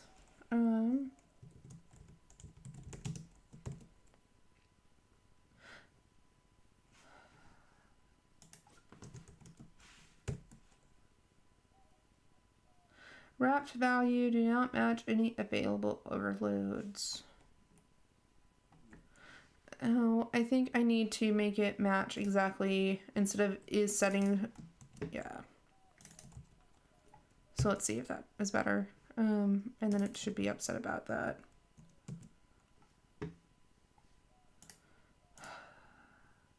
Okay, hold on. I'm doing something wrong here. Let's just start this a bit over.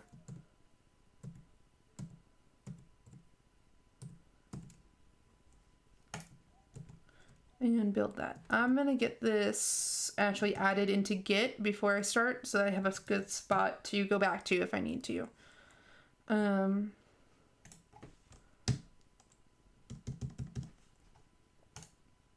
Stage all.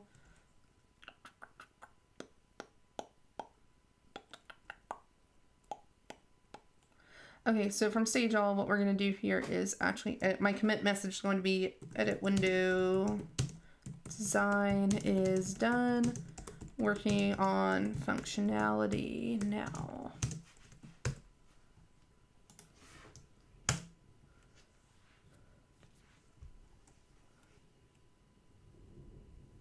Cool. And the thunder is back outside. Yay! It has been all kinds of rainy this Memorial Day weekend. It started like really bad last night. We had hail, and then what else did we have? So we had some hail, really strong winds, stuff like that. And I mean, right now it's all right because we're just, you know, I mean, we're inside. It hasn't actually started raining. It's just been really thundering all day. And one of the dogs is a little bit scared of thunder, which is not fun. But you know, just, it's fine. We're working on it. Cool. So, okay, that's done. I really need to think through on how this editing window is going to work here. Because the button to close the edit window is inside the button to close the edit window is inside the title block.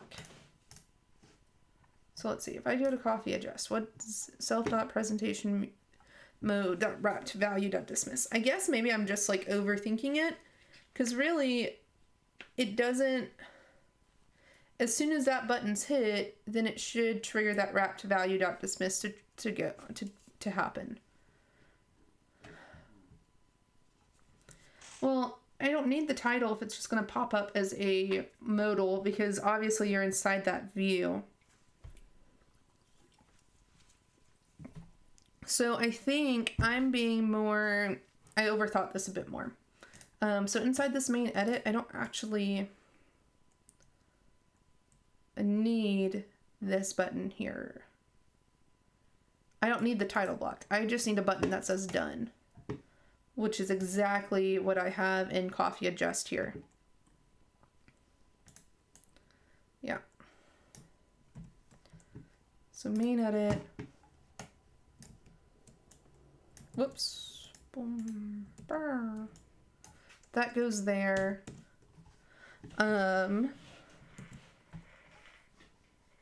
Yeah, so that goes there into presentation mode. And then our ratio, and then instead of title block here, we're going to have this exact same button that I had at the top here. That's just going to make it end. Main edit.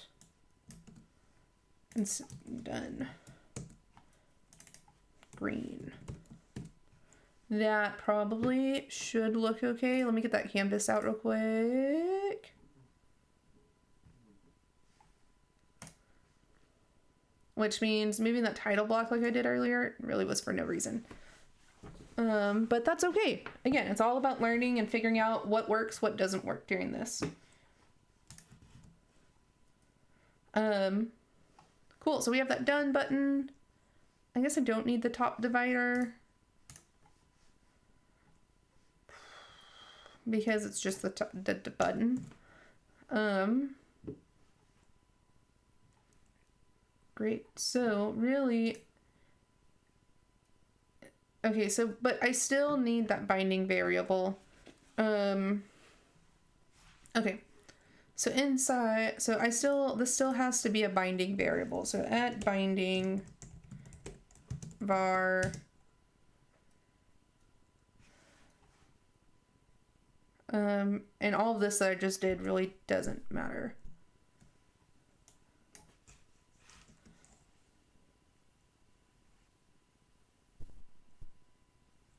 Is setting shown equals, is setting shown as a boolean,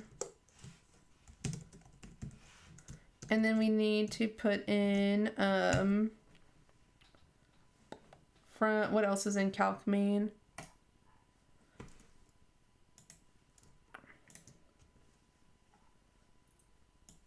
So inside calc main, what do I need? I need to also pass in the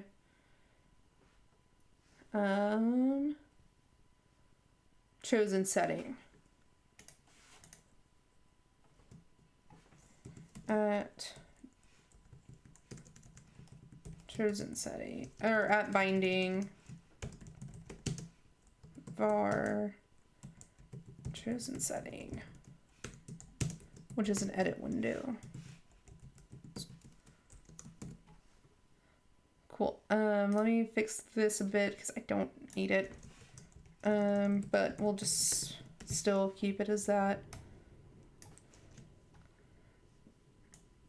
Is editing does not matter anymore. Nor do I need this edit button.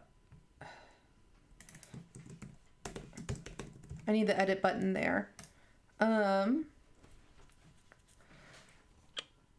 Cool. So from the edit button, in the edit button, I don't need the done button. I need the edit button. So inside here, we need to say is settings shown equals true, and then first we're gonna do chosen setting. That's gonna be self dot. Chosen setting equals dot. Oh, what is it? Settings.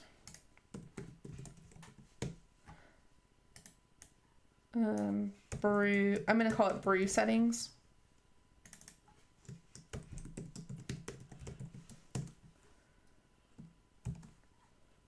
Let's see how that build works. I'm still failing. Is editing. Where do I get? Oh, well, we don't need that there.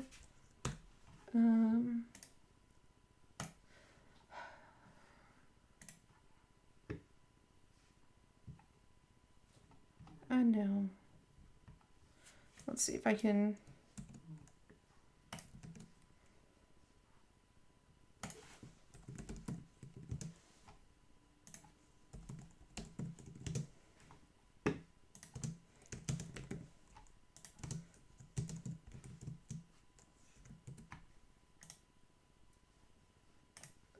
So is setting shown, chosen setting, chosen setting. argument labels do not match any available overloads.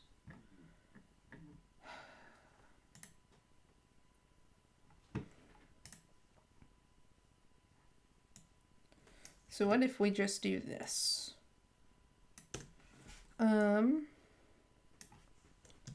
Equals binding.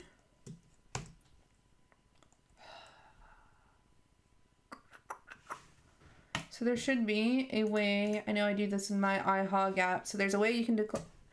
I really wanted to use these as much as possible, but I'm going to add this as a to-do to make this work again later.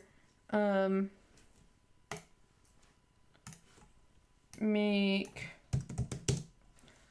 previews work with binding variables. I don't know exactly what I have to do to get the previews inside SwiftUI to actually work with binding variables, but it is one of the hardest things that I always have to do. But if they're commented out, it does not matter. Now instead, I still have a failed in calc main. Great, so these I know. Fix. So we're gonna send it is settings shown.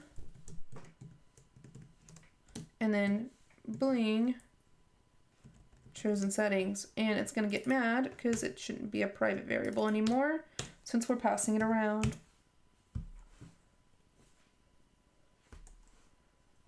Lightning strikes 10 miles to the southeast. That means it is coming. So the last time a really big storm hit in Texas, not the last time, but in 2015 when when we had our Memorial Day storm and there was that really bad flood I said about in my hometown, I had coincidentally that weekend been approved to drive Uber and Lyft. I think it was Uber. So I was approved to drive Uber. I went out because it had stopped like raining a little bit and I was like, cool, let's go get some extra money. And I did. And what ended up happening was I made a really decent amount of money. I ended up getting enough money to buy like a GoPro that weekend, I think. I was just trying to make cash for my study abroad trip. But yeah, so I made enough money because it had started pouring down rain in the middle of that. So everyone who had plans to go see movies or whatnot, they were still going to go because we're in Texas and we believe that we can fight everything that is even not human. Then they were still going to go out and all this kind of stuff. So I was like, okay, if they can be out, I'll be out for a little bit. And within like 2 hours, I think I had made enough in just fares of just to get a GoPro and which was really nice. So yeah, I mean, just saying these Memorial Day floods or rains and stuff are very common to Texas. It happens almost every year. All right, so inside this sheet, we want to say when we want to show this coffee, whether or not we want to show coffee adjust or the other one. So what we're gonna do is, I saw on Reddit the other day that a switch statement could work in here. And this is one of my pet peeves inside SwiftUI is that I don't think it does, but we can always try it. Switch on chosen setting. Case dot coffee amount.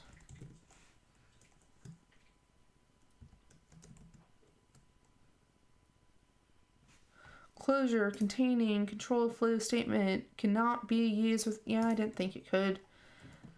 That's fine. So instead of using switch, so control statements like switch cases can't be used in SwiftUI, but you know what can be used in SwiftUI? Ifs, which is also a control.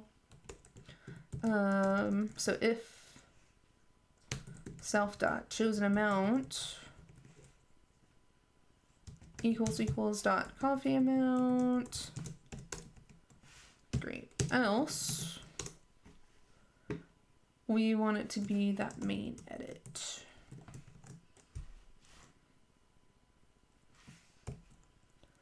And let me see if it works.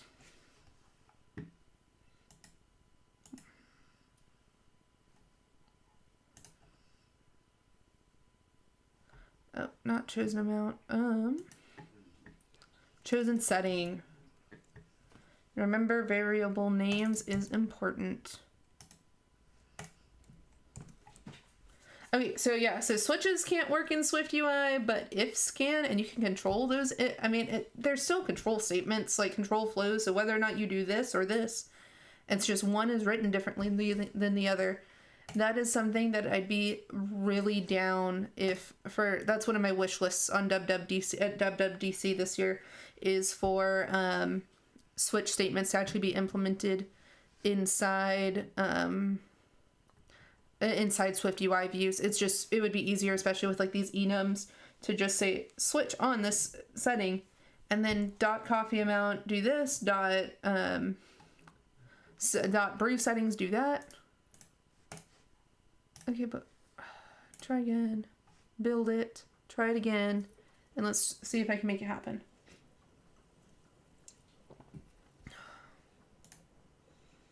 Okay, so it's built. We're gonna hit play. And the rain has officially hit here in Austin. Now if I hit edit, cool, we see it up here. Hit done, hit here. Great. So I think that's perfect. Should I have... No, done makes sense. I mean, you're adjusting two different things here. Okay, great. So that works there. That's awesome. And that actually filled up the 2 hours that I thought it would.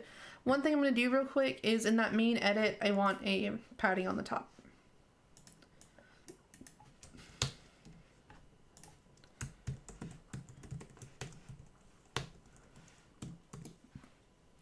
So I'm going to build it and actually run it on the simulator instead of in the preview window. Unable to boot device due to insufficient... Oh. Okay. I wonder if I'm using too much resources right now. Let's try.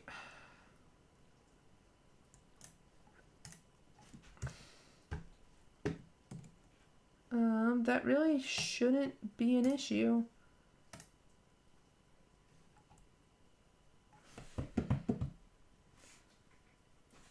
So error, open files, max files, enforce file buffer. The current system settings are not sufficient.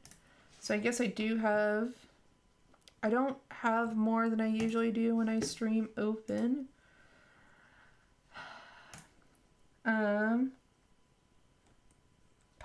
Pop Coding, welcome back. You had this happen with the other day. I had to close my simulator. I closed the canvas. Let me try doing the old, I'm gonna close Xcode and open it again. But let it actually like close all the way. Sometimes that works. No, my simulator was not open. I was doing everything inside the canvas view. So the preview for SwiftUI. So I don't know what exactly was going on there. So I'm gonna just try opening and closing Xcode again, because you never know. I think that is going to get me closer. Yeah, I mean, yeah, it might also be just everything is overloading the computer, to be honest.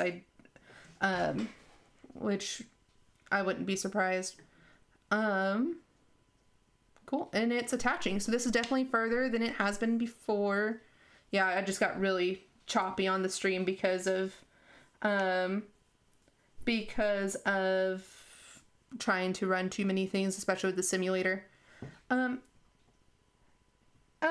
awesome. Oh, no problem. No need to be sorry. I just appreciate the people watching. But yeah, cool. It's popping up. It's loading. It's just taking some time to do that. Cool. And we have the edit. Great. Done is done. Click here and it opens. I still need to somehow make that more discoverable, that you click on the coffee ground and you can actually change what it is there. But I think I already have that marked as a to-do. No, I don't. Yeah, no, I don't. Make coffee ground more apparent that it's a button.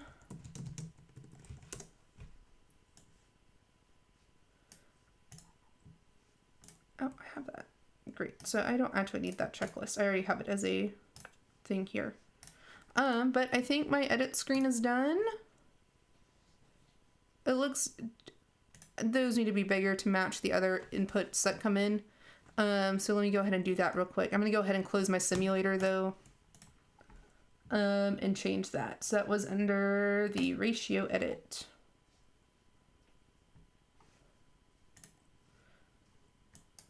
And I use titles.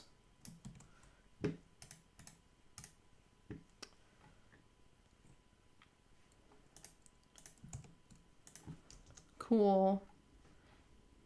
Adding in title, font sizes. And I'll just use my canvas view again rather than opening the simulator again. That way it doesn't get all choppy and stuff. I did figure out though something with my coding, with my setup. I did figure out how to get OBS to actually work with my external GPU. So that was a nice little thing. I think it's helped a bit. I just think my computer is getting a bit warm now, so that's causing issues. But that was a big plus, was getting that external GPU to work.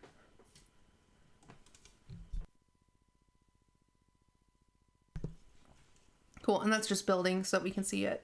I don't need that open.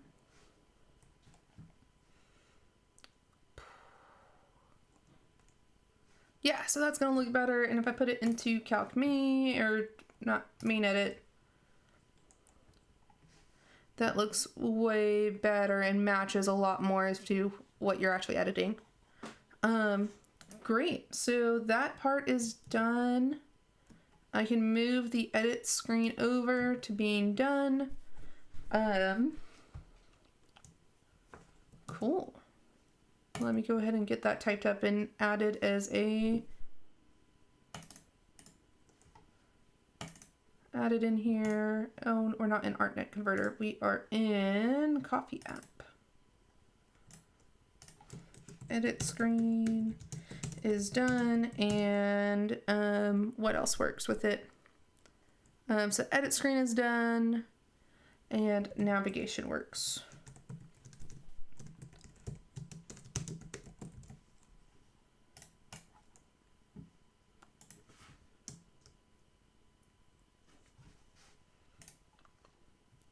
Cool.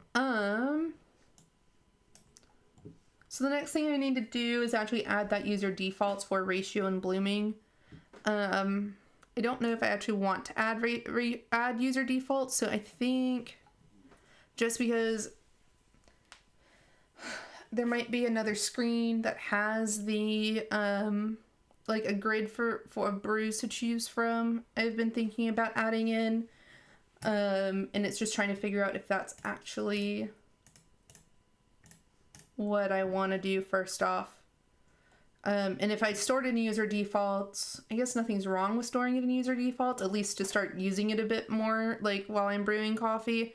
It's just I'm going to have to start then refactor a bit more. But again, better to start working than not. And if I have any people interested, I can actually get a app icon probably made to this week and put this on test flight if anyone's interested in testing it out and seeing it work on an actual device. With just being in the user defaults and not having all the features and just start playing with it. Okay, so inside, so I want to go ahead and get the user defaults added in before I end. So getting those user defaults, what I really want to do is make my own, basically make a property wrapper for settings. For user defaults. User defaults, property wrapper. And real quick, I've only done this once before, and that was in here where I did it. It just made it a bit easier so that everything kind of like influenced each other, which was nice. User settings, there we go. So first we have to make the property wrapper.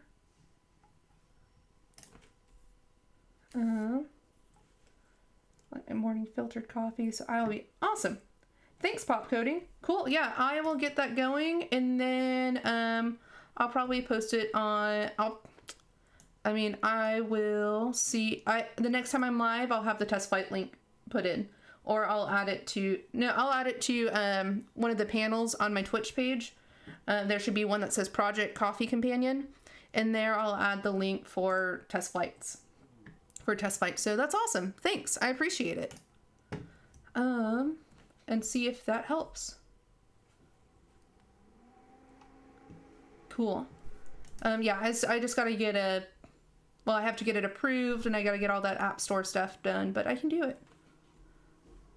At property wrapper, user default. So basically what we're doing is we're making our own property wrapper, and then we make it to where it will at some point also then just send out a change, so like kind of an observed variable or an environment object. That way whenever it changes, it'll update all the kind of like the state variable does, where it just updates the views and all that kind of good stuff.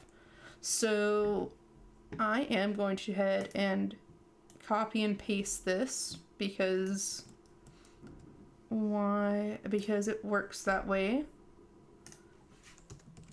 Cool. So we have this key. So user defaults are built into the system. So this is new. This is actually really nice. It just keeps it all there.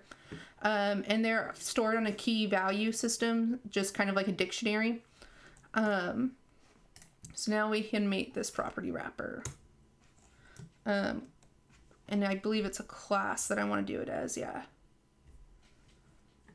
Class, user settings,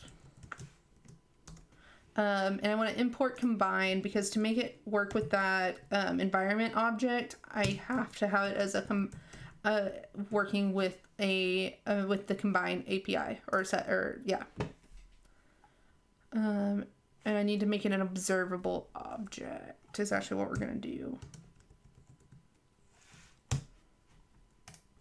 And then in here, whenever you do this, you have to have this line in there.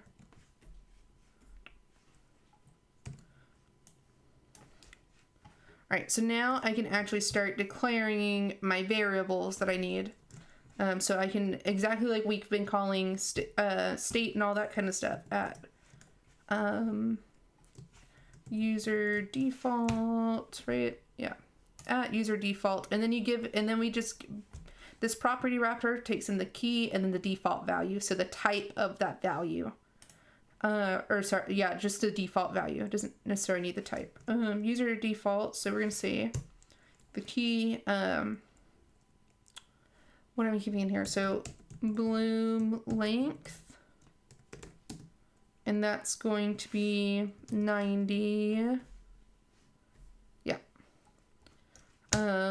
And then we declare the variable that we want it to be. So variable, I don't need bloom in length, I just need bloom length. I like to keep my variables and my keys the exact same so that it's just a little bit easier to understand what exactly is going on. So var bloom length, and then it's just declaring like normal, and then you have that will set that's needed, which is going to be an integer. Will set on object will change dot send. Yeah, great. So then we can just go from there. So the bloom length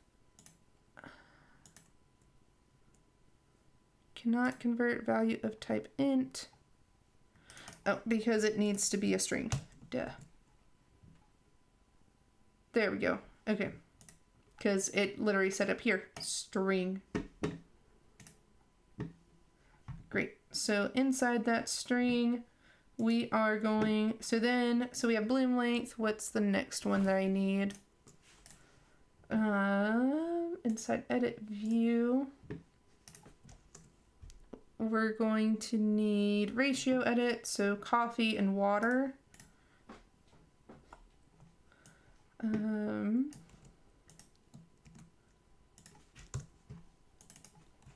Coffee ratio 16. And then we'll do the water ratio.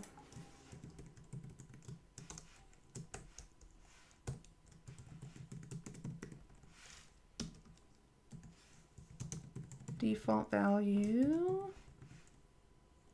is going to be 1 var water ratio.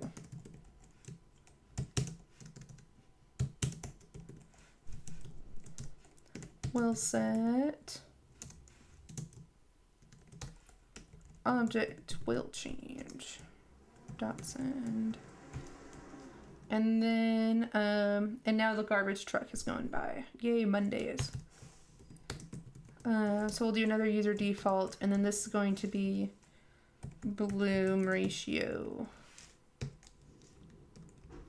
with a default value of 2.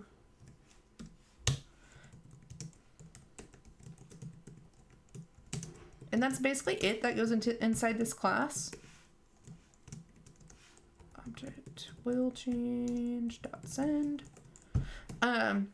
So now what I need to do is actually get this object variable where it needs to go. So there's a couple ways to do this. Let me go and make sure I'm gonna do this the right way. Cool. So inside scene delegate in here, I learned a lot from like previous apps that I've written on how I do this. I can just say,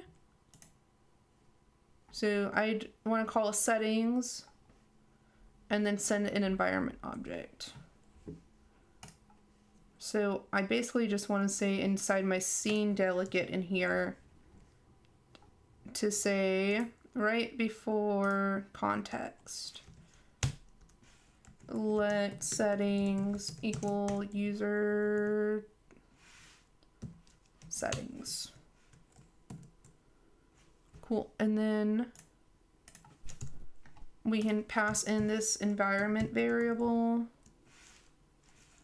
or environment object as a settings. Right? Yeah. That environment object settings. Cool. So what that's going to allow me to do is inside content view, we can say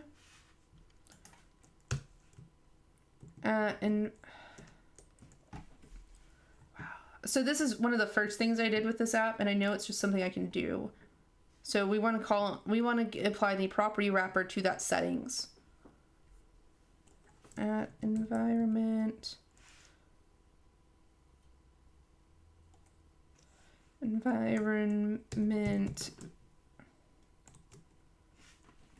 environment object var settings, and then user settings. And this is usually when I stop using previews because I have to figure out how to get those previews to work with the environment objects.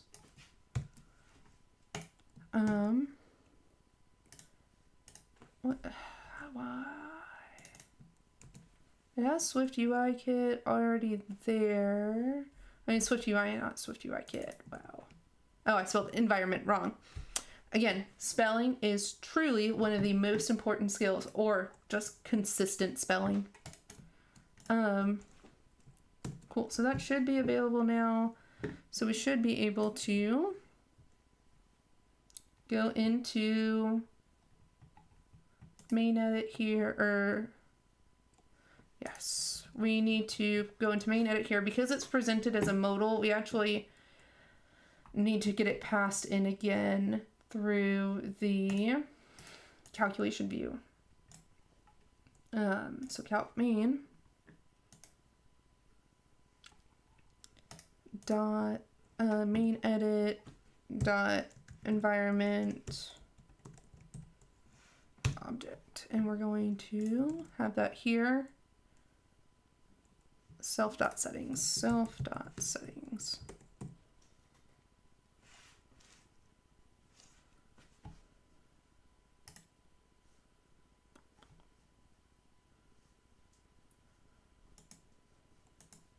And let's see if I build what's going to happen.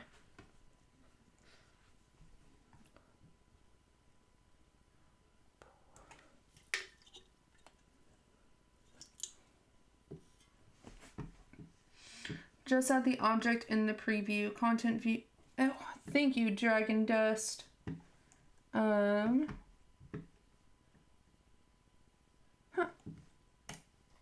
So inside content view here, I do here. Oh, just environment. I get it.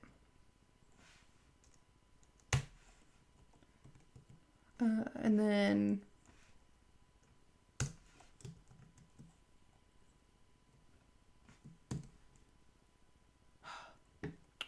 awesome. Great. Well, awesome. Thanks, Dragon Dust. I really appreciate it. Because that was gonna be oh, because we're just calling the variable. Since it's not private, it can totally be called down here. That makes sense. Cool. Okay, thank you. I had seen it done before. I just hadn't actually done it myself. So let's go see. I'm just curious. I know I haven't applied anything else, but I think that should get Canvas working as well. Resume.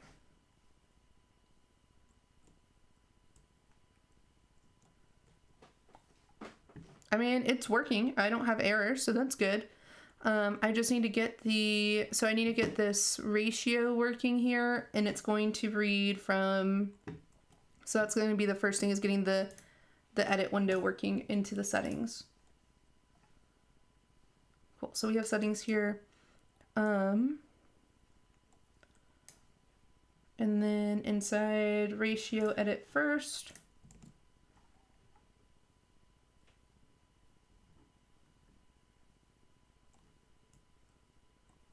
Okay, so dot environment.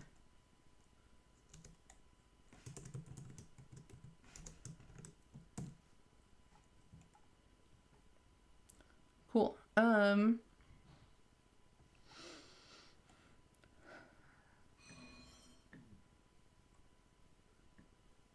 So what I want to do is change these from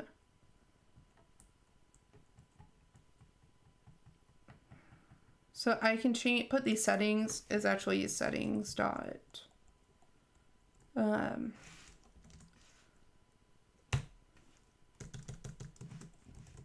coffee amount is what I want, not coffee ratio.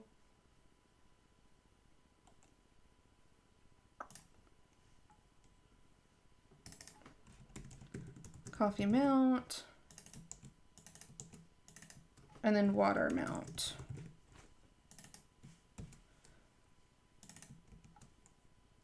There we go. That's actually what I want, not...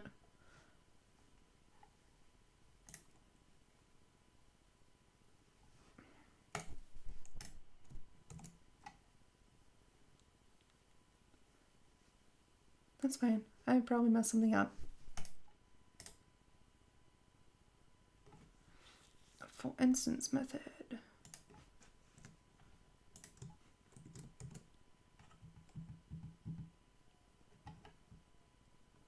Yeah, it's okay.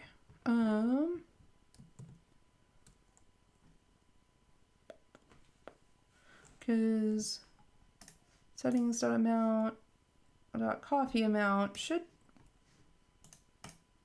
be what I need. Let me go see exactly. So inside settings, I did it. Programming settings. Nope, that's not what I wanted.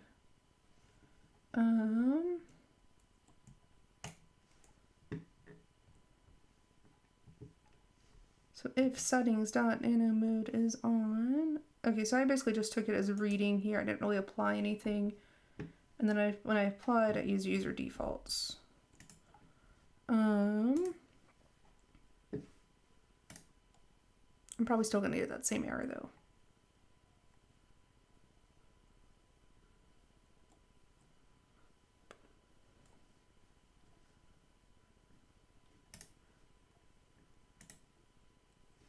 Okay, so in settings.coffee amount, I'm gonna do self.settings equals self.coffee amount.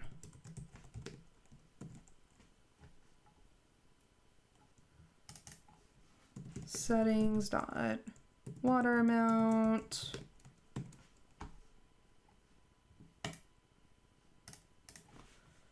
And the increments, we want to do self.settings.coffee amount. Settings.water amount equals self.water amount. Cool. And in here, we're basically going to do the exact same thing.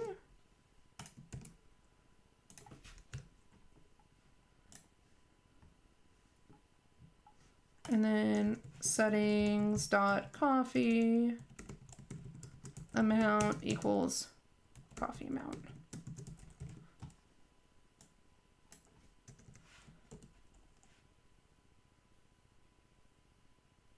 See, I hit build, so we're going to see how this builds and see if it's right.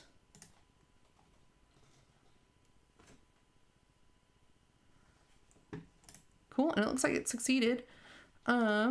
So great. I'm gonna go ahead and run it though on the simulator again. So sorry if it's a little choppy. It's gonna launch on the simulator real quick. So really all that should pay attention to is this coffee and water ratio here in the settings window should stay the same whenever I close and open it now. Well, yeah, kind of.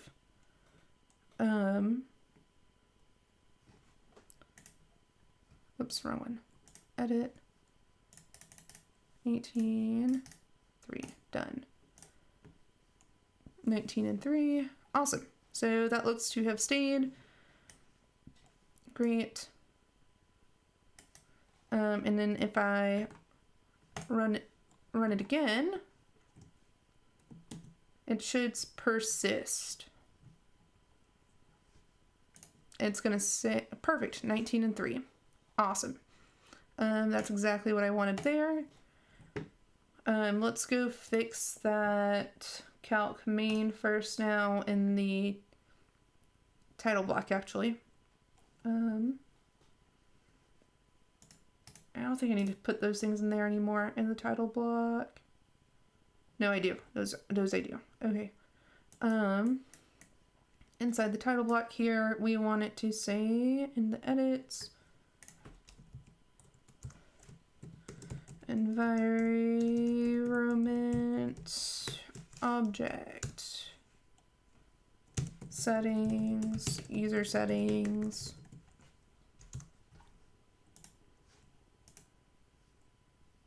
and I need a var because it's I'm declaring a variable there.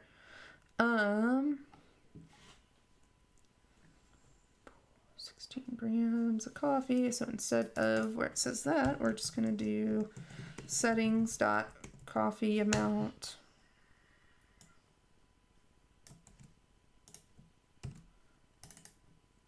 settings dot water amount.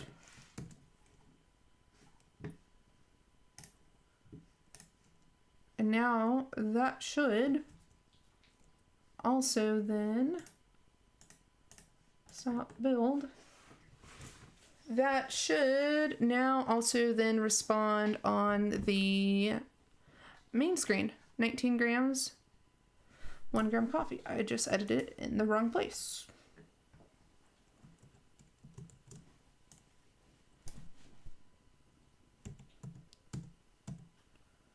Whoops. And that should work better. Great. So that works there. Now I need to also edit that in the water amount. We're going to copy there, water amount, because then it takes it by the ratio, which, like I said, was going to come from user defaults, which we have now, times coffee amount times ratio. So that would be settings dot coffee amount.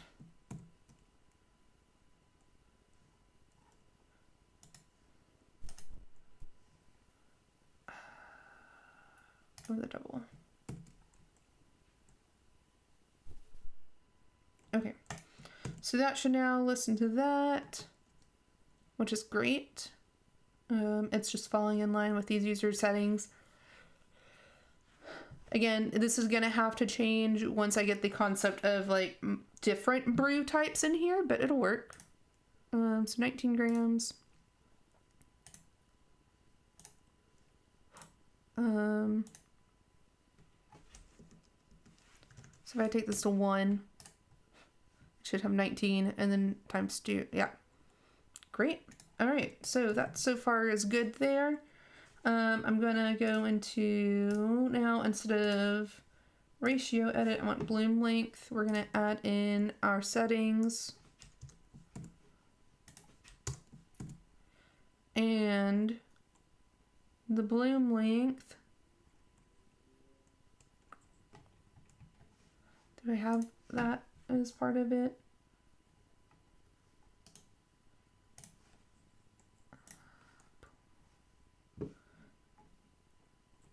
Yes, I do. Bloom length.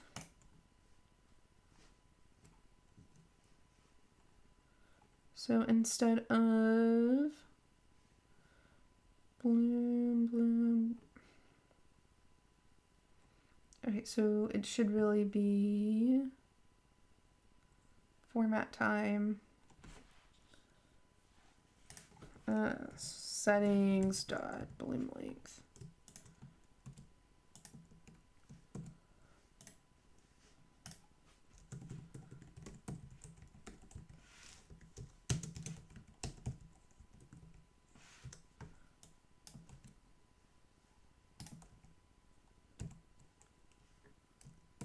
Great. So that bloom length gets changed there, and now let's go and change the blooming for blooming amount. Oops.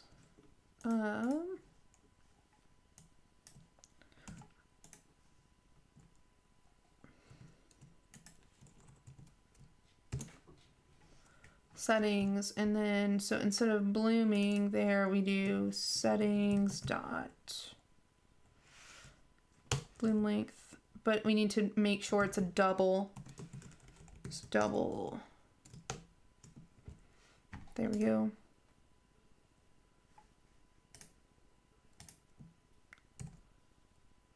Building to make sure there's no actual errors. I thought I had fixed them and I did. Great.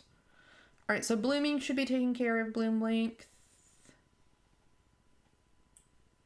No, that's water for bloom, not bloom length. So that's gonna be bloom ratio.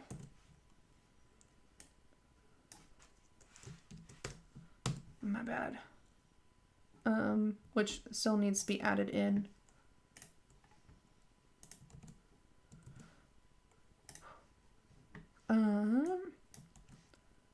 copy, paste that. So basically I'm just adding in that environment object that I need to call in here. Great, bloom ratio, int equals 2 here. Increment, decrement, bloom ratio.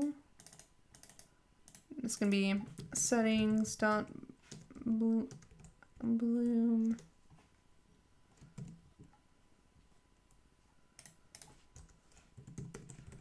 Settings dot bloom ratio equals bloom ratio, and then bloom ratio equals bloom ratio. Great. So we got the bloom ratios in. Perfect. Blooming. Time for blooming.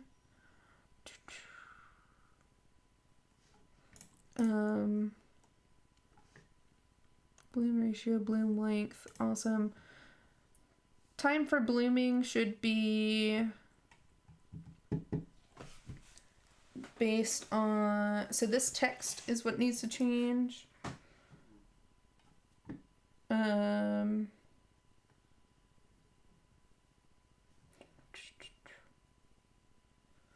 do I do it here? I did a, so when it incremented or decremented, I formatted the time. I guess I could actually just format store instead of bloom length for the settings.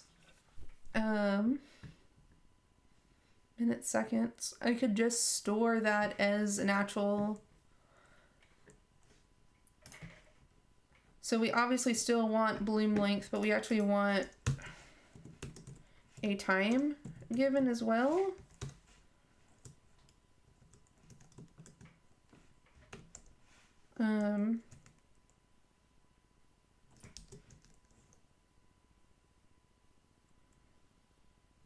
Let's see, hold on.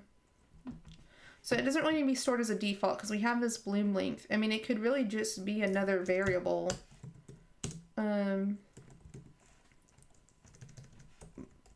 Bloom time string equals quote function format time, and then bloom length. Oh, I meant to actually get this.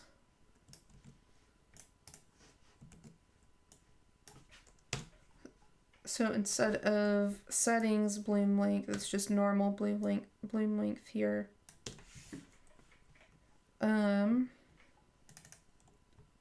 And then we say minutes.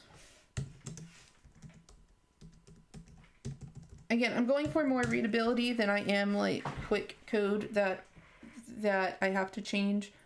I mean, that I have to understand and wrap my mind around why I did it that way. I'm starting to learn why that's bad, trying to go and edit one of my other apps that I had at one point last week. So bloom length, I actually want to call self dot.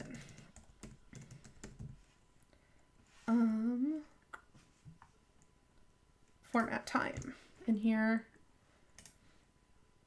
And bloom time equals minutes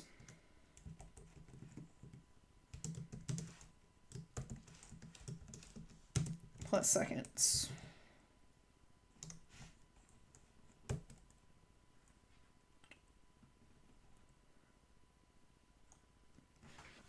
Great.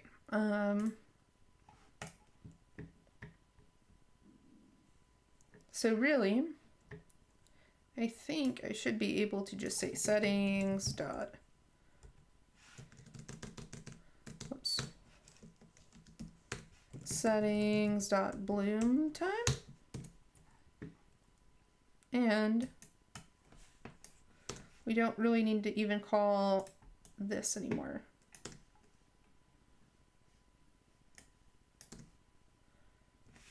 Nor do I need this function in here.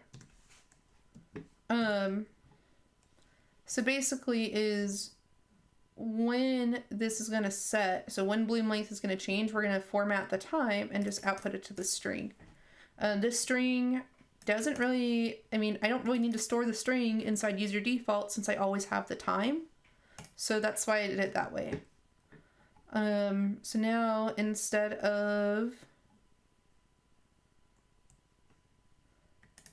yeah, dot bloom time. Great, and then inside bloom amount here,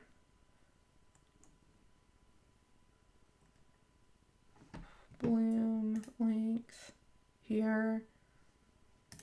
Okay, I'm one off. Where am I? Blooming. Time for, instead of time for bloom, we can do settings dot bloom time.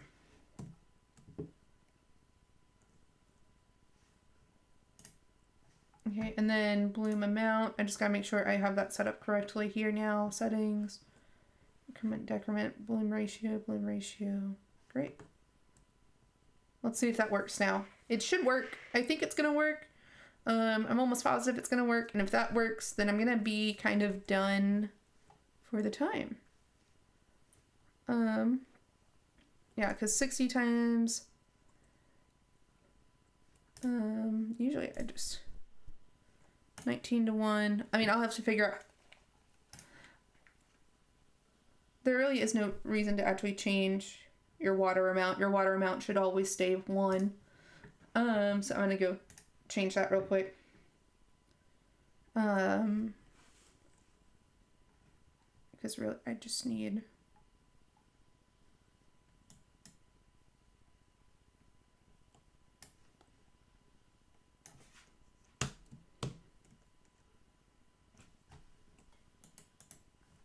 Yeah, because you should always have 1 gram of water, which is your weight, stays the same based on how much coffee you have. And then your coffee is what you usually change, or at least what I usually change. Why can we not preview the file?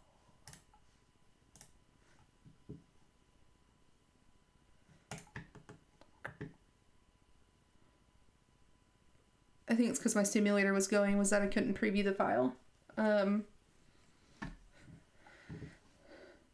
19 grams water for bloom, yeah, times 2. Time for bloom did not come in.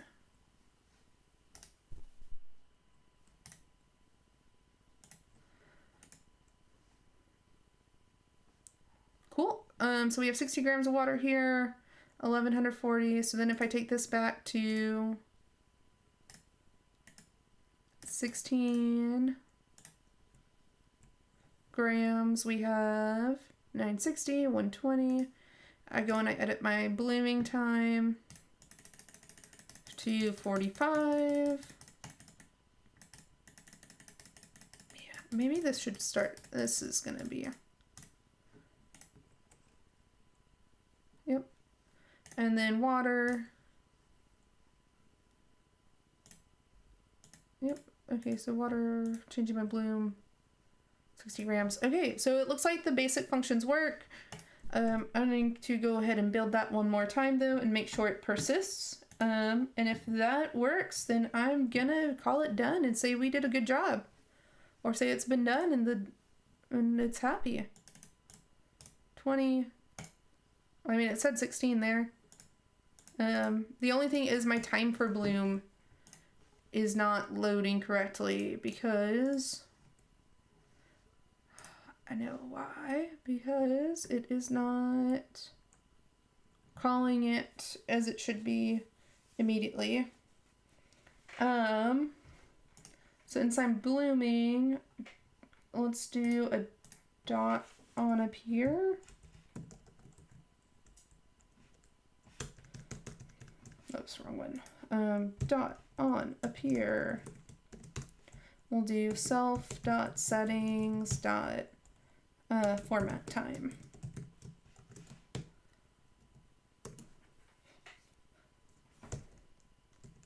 Whoops. Yeah, so what it wasn't doing was, because I had it done, I wasn't storing that bloom time, remember, in my user defaults. So I needed to call format time to actually get that formatted. But It should have values. Oh, because it's not, okay. What if I now make it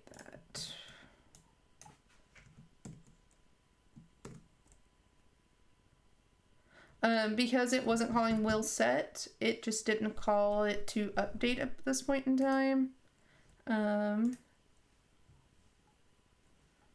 Oh, right. And, wait, no. Bloom time.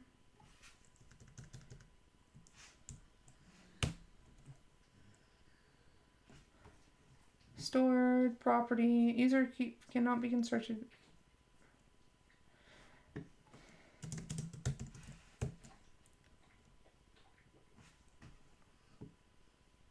It doesn't need that.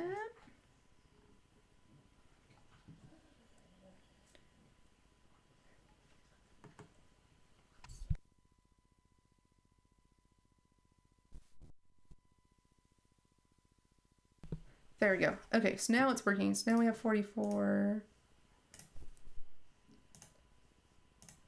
Oh, why is it going back? I went all the way back to the beginning. I wonder if that is because I put in default values. Yeah, it is, because those coffee amounts are not set up correctly. So would it make more sense to change anywhere it says water amounts to just settings.water amount? Probably.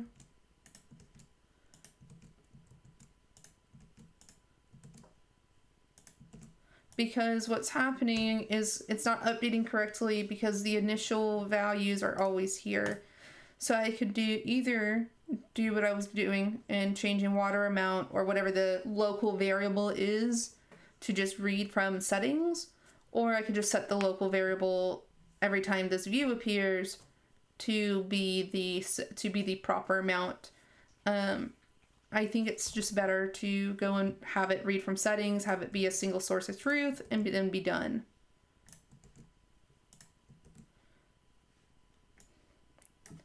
That should be way better now for that. And then we have the bloom amount, bloom ratio, and we just change it to be settings.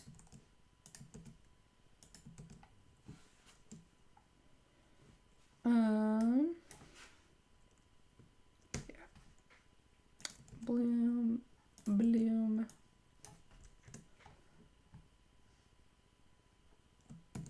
And there should be actually no need for that now. So if I delete it and then I build, it should not give me any errors. Awesome.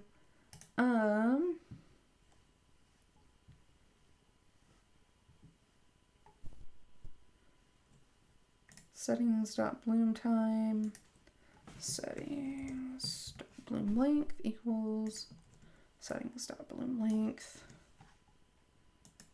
+1.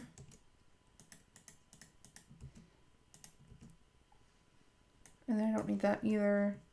And that should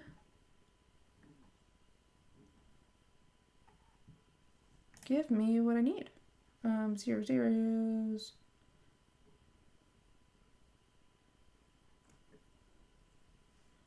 I don't actually even need those because it's just getting that bloom time.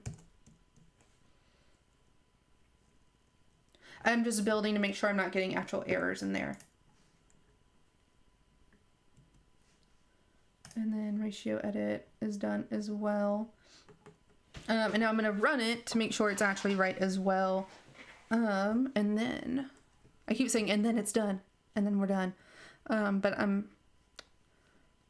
So I should increment 28, 29, 30.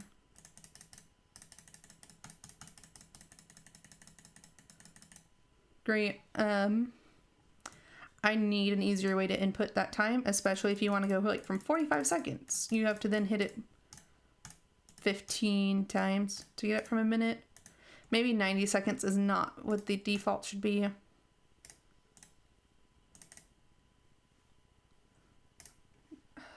Coffee amount is not reading correctly. Oh,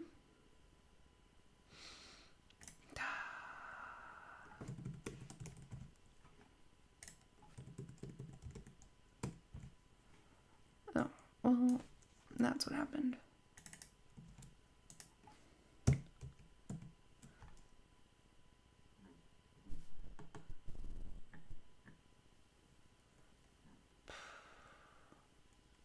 Thanks, guys, for sticking around and watching this. I really appreciate it. It's been a fun time building this one today. That's working correct.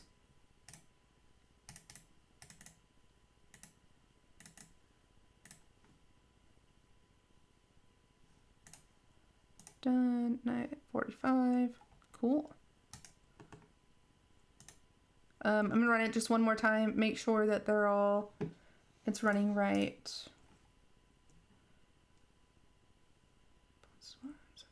Okay.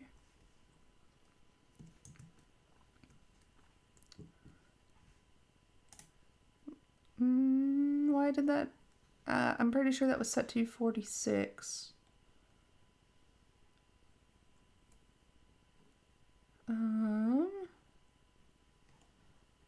I mean,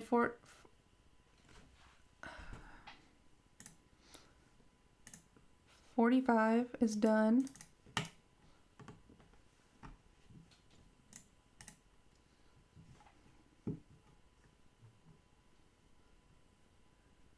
And now it's set to 44 instead of 45.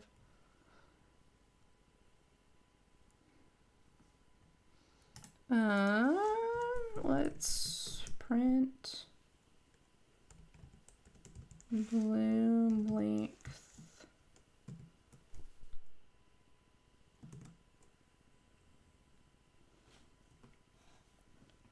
So it's going to print bloom length when we run it.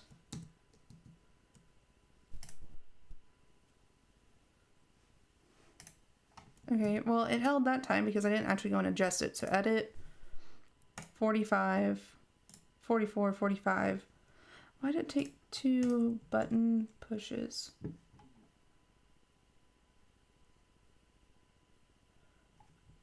I wonder if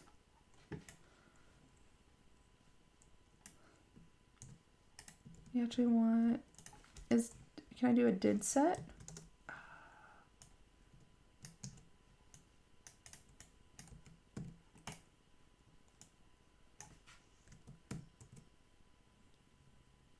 Let's try that again. I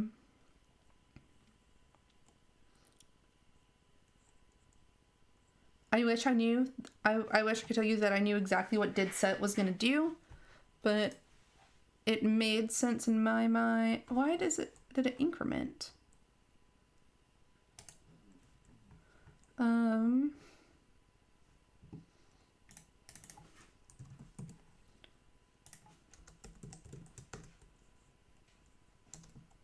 Print new value, print old value.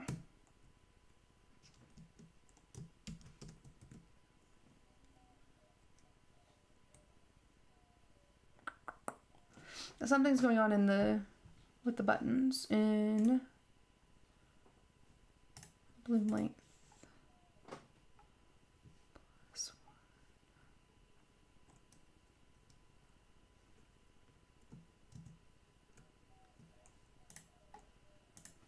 Edit.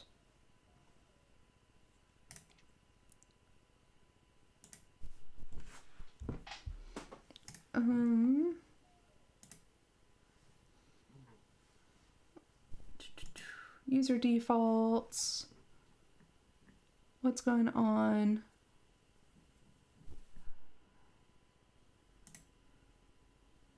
It's like it's being hit twice.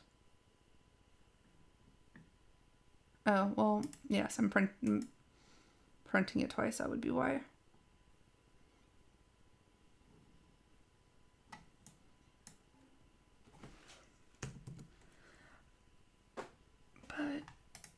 Okay, so we have it set to 44. It's set to 45 now. Done. What if and now if I go,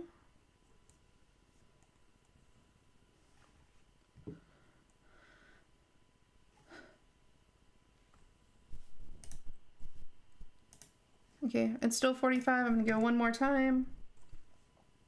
And let's see how it went this time. Still 45. Cool. All right, so now that it's stayed the same both times, what do we want to do next? I don't need to see my crash logs. I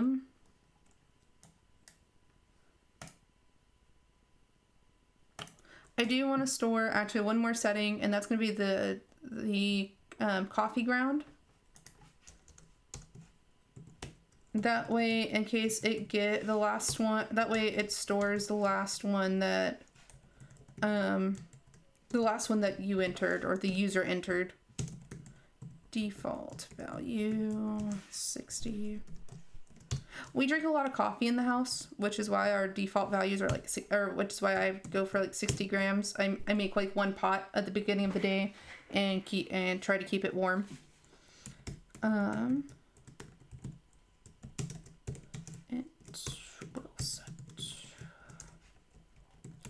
Object will change dot send. Cool. So coffee ground. Then we're gonna go into coffee adjust. Well, we no longer need that binding variable.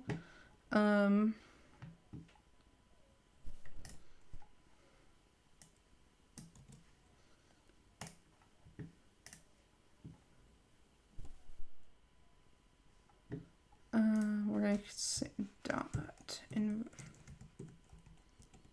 environment object self dot settings. Like I said, we're not going to need that coffee amount. We can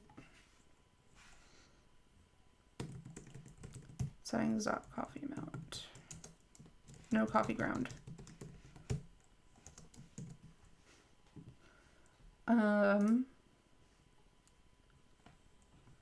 Great, that should be there.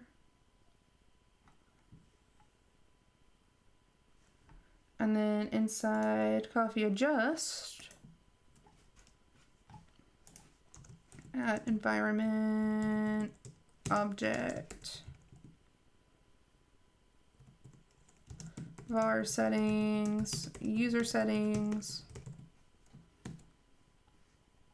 We're going to say the new coffee is bling.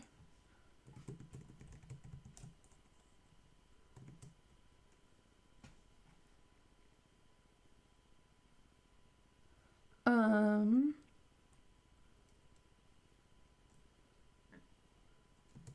on. Bling new amount. Let's see.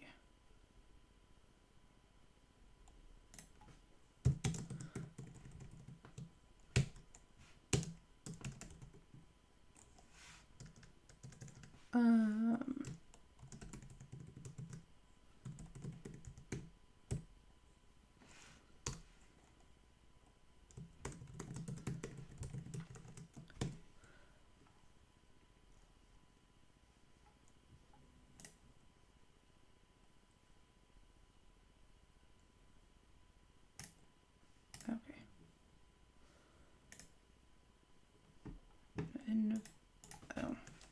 Spelling, it always gets me. Environment object var settings, user settings. Great. But what I want to do is here in this new value, why?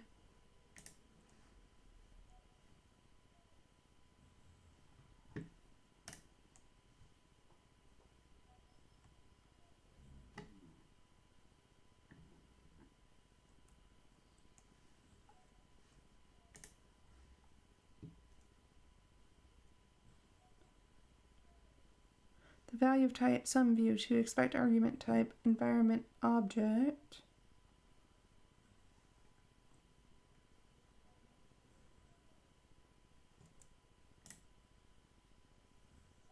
Okay, it's just gonna keep giving me errors.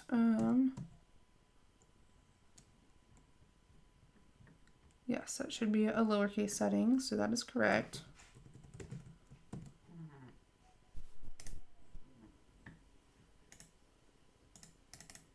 Main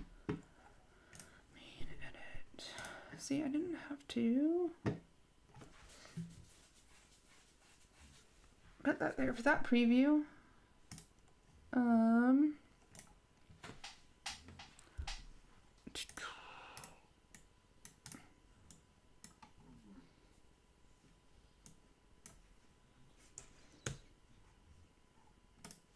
Oh, hold on. Back. Setting, bar settings, user settings.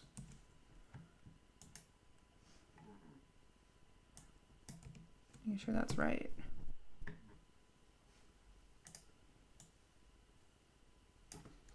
I mean, I don't actually need coffee amount, to be honest, anymore.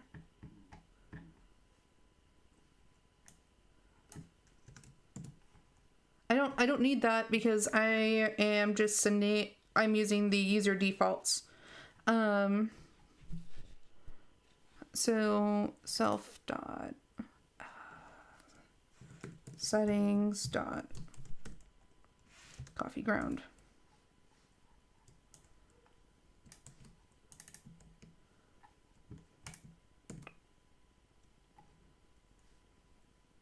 Cannot assign double to, oh, because coffee ground 60.0. Cannot convert double, oh, because it double. There we go.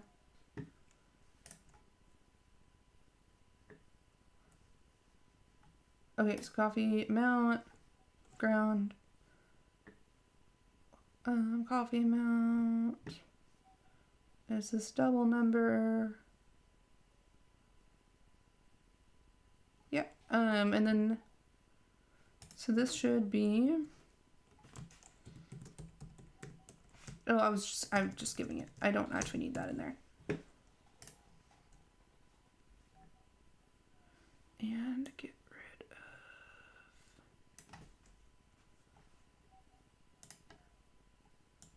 in here. I don't need that either.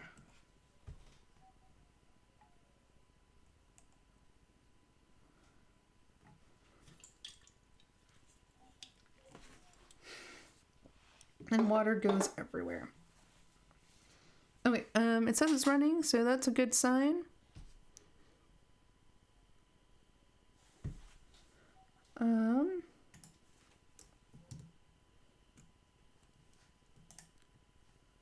So if I change that to 65.25, save.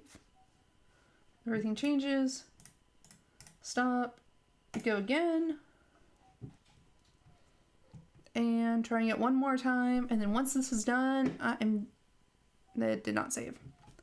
Awesome. I love when things like that work. Settings.coffeeground.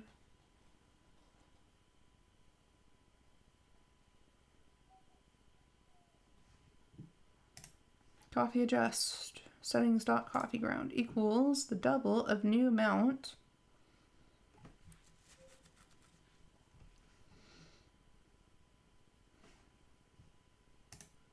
So inside here we have coffee amount. We'll set, we'll change, dot send. Let's just try doing it again. It might not have built completely with the new, with that user setting.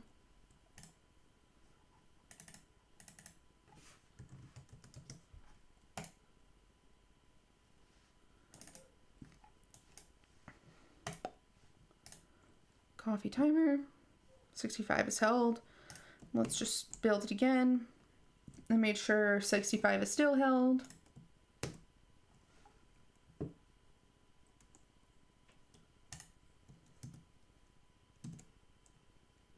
And it looks like it is. Awesome. I'm gonna get this added to Git then and pushed up to the repo to GitHub so that these final changes are there. And this should have been, that's done. Yep. Cool.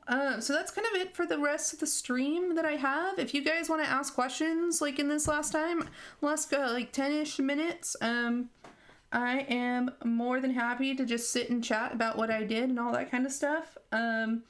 As per usual, later today, I'll get the YouTube video posted to the blog, the Coffee Companion website if you haven't seen that. So like it's coffeecompanion.appsbymw.com. I'll get the latest live stream in here. So whatever I did today will replace that. Which will be nice. And you'll get access to GitHub, Trello, all that kind of stuff. Yeah, so the last 10 minutes, like I think it'd be cool to just sit and chat a little bit if you guys want to.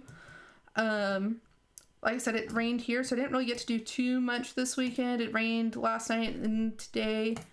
Yeah. So that's been fun. It was nice and pretty on Friday and Saturday. On Saturday, I learned that I learned when grilling corn on the cob, and if you leave the husk on, the husk can catch on fire quite easily. So that was fun. But the inside, the corn did not actually taste burned, which was even better.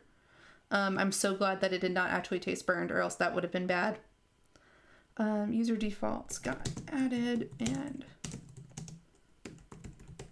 working on getting into the views.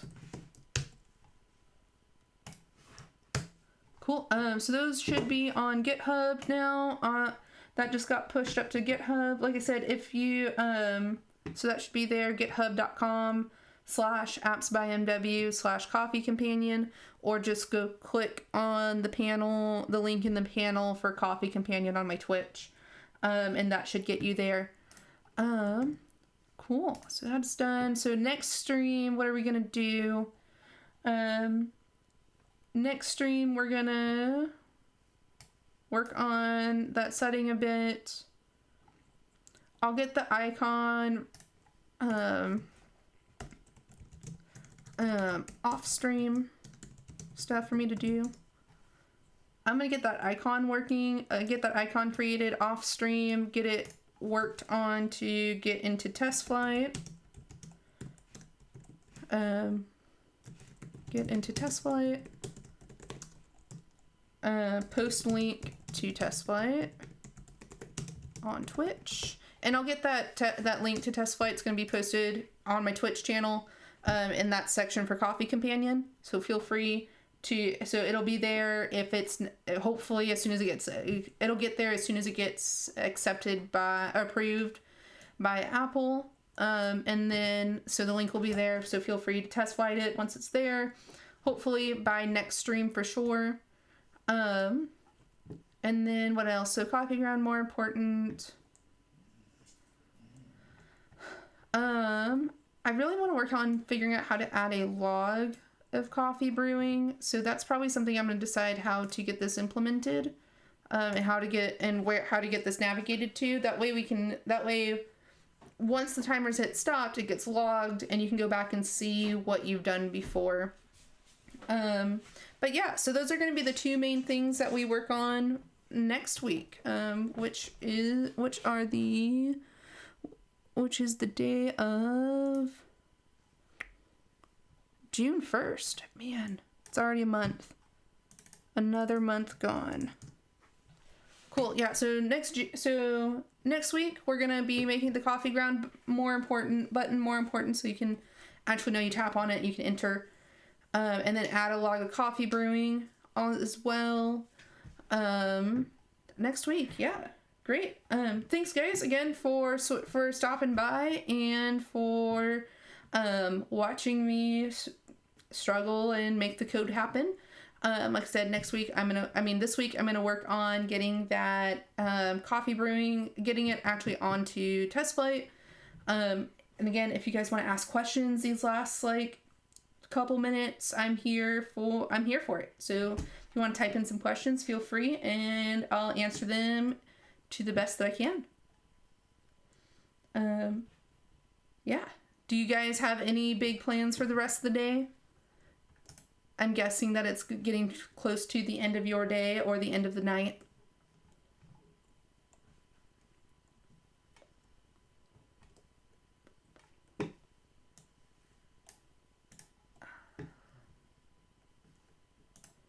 Well, I know I don't. I'm pretty sure we're just gonna make like hot dogs for dinner, something easy like that, and then call it, and then probably play Animal Crossing. I think I still have to go over to the wife's island and water and shop and all that good stuff.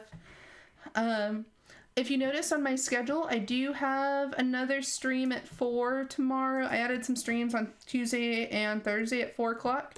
Those are going to be more so for the other apps I have going, so like iHog, my ArtNet Universe Converter, that kind of thing. So those are more like apps that are kind of out there and getting more updates on them. Yeah, so that's just kind of diving into code base that already exists. iHog, like I said, is not open. It's not open source, so you can't really go see the code. But the ArtNet Universe Converter is. Yeah, and those are really the only two apps I currently have out on the store. And then Coffee Companion, once this is done, will go out on the store. Cool. I didn't really see anything come through, so I'm gonna go ahead and call it for the night. Again, thanks for watching. Thanks for sticking around and chatting. And Dragon Dust, thanks for that content view. For letting me know how to get the environment object into the view. And for Pop Coding for saying hi and dropping by and letting me know it just wasn't my simulator that was causing issues. And for Sherpa Slim for also saying hi and dropping by. And they usually do live streams of like DJing and stuff. So that's all really fun to go check out. I definitely go and check them out. All right, and I'll see you next week.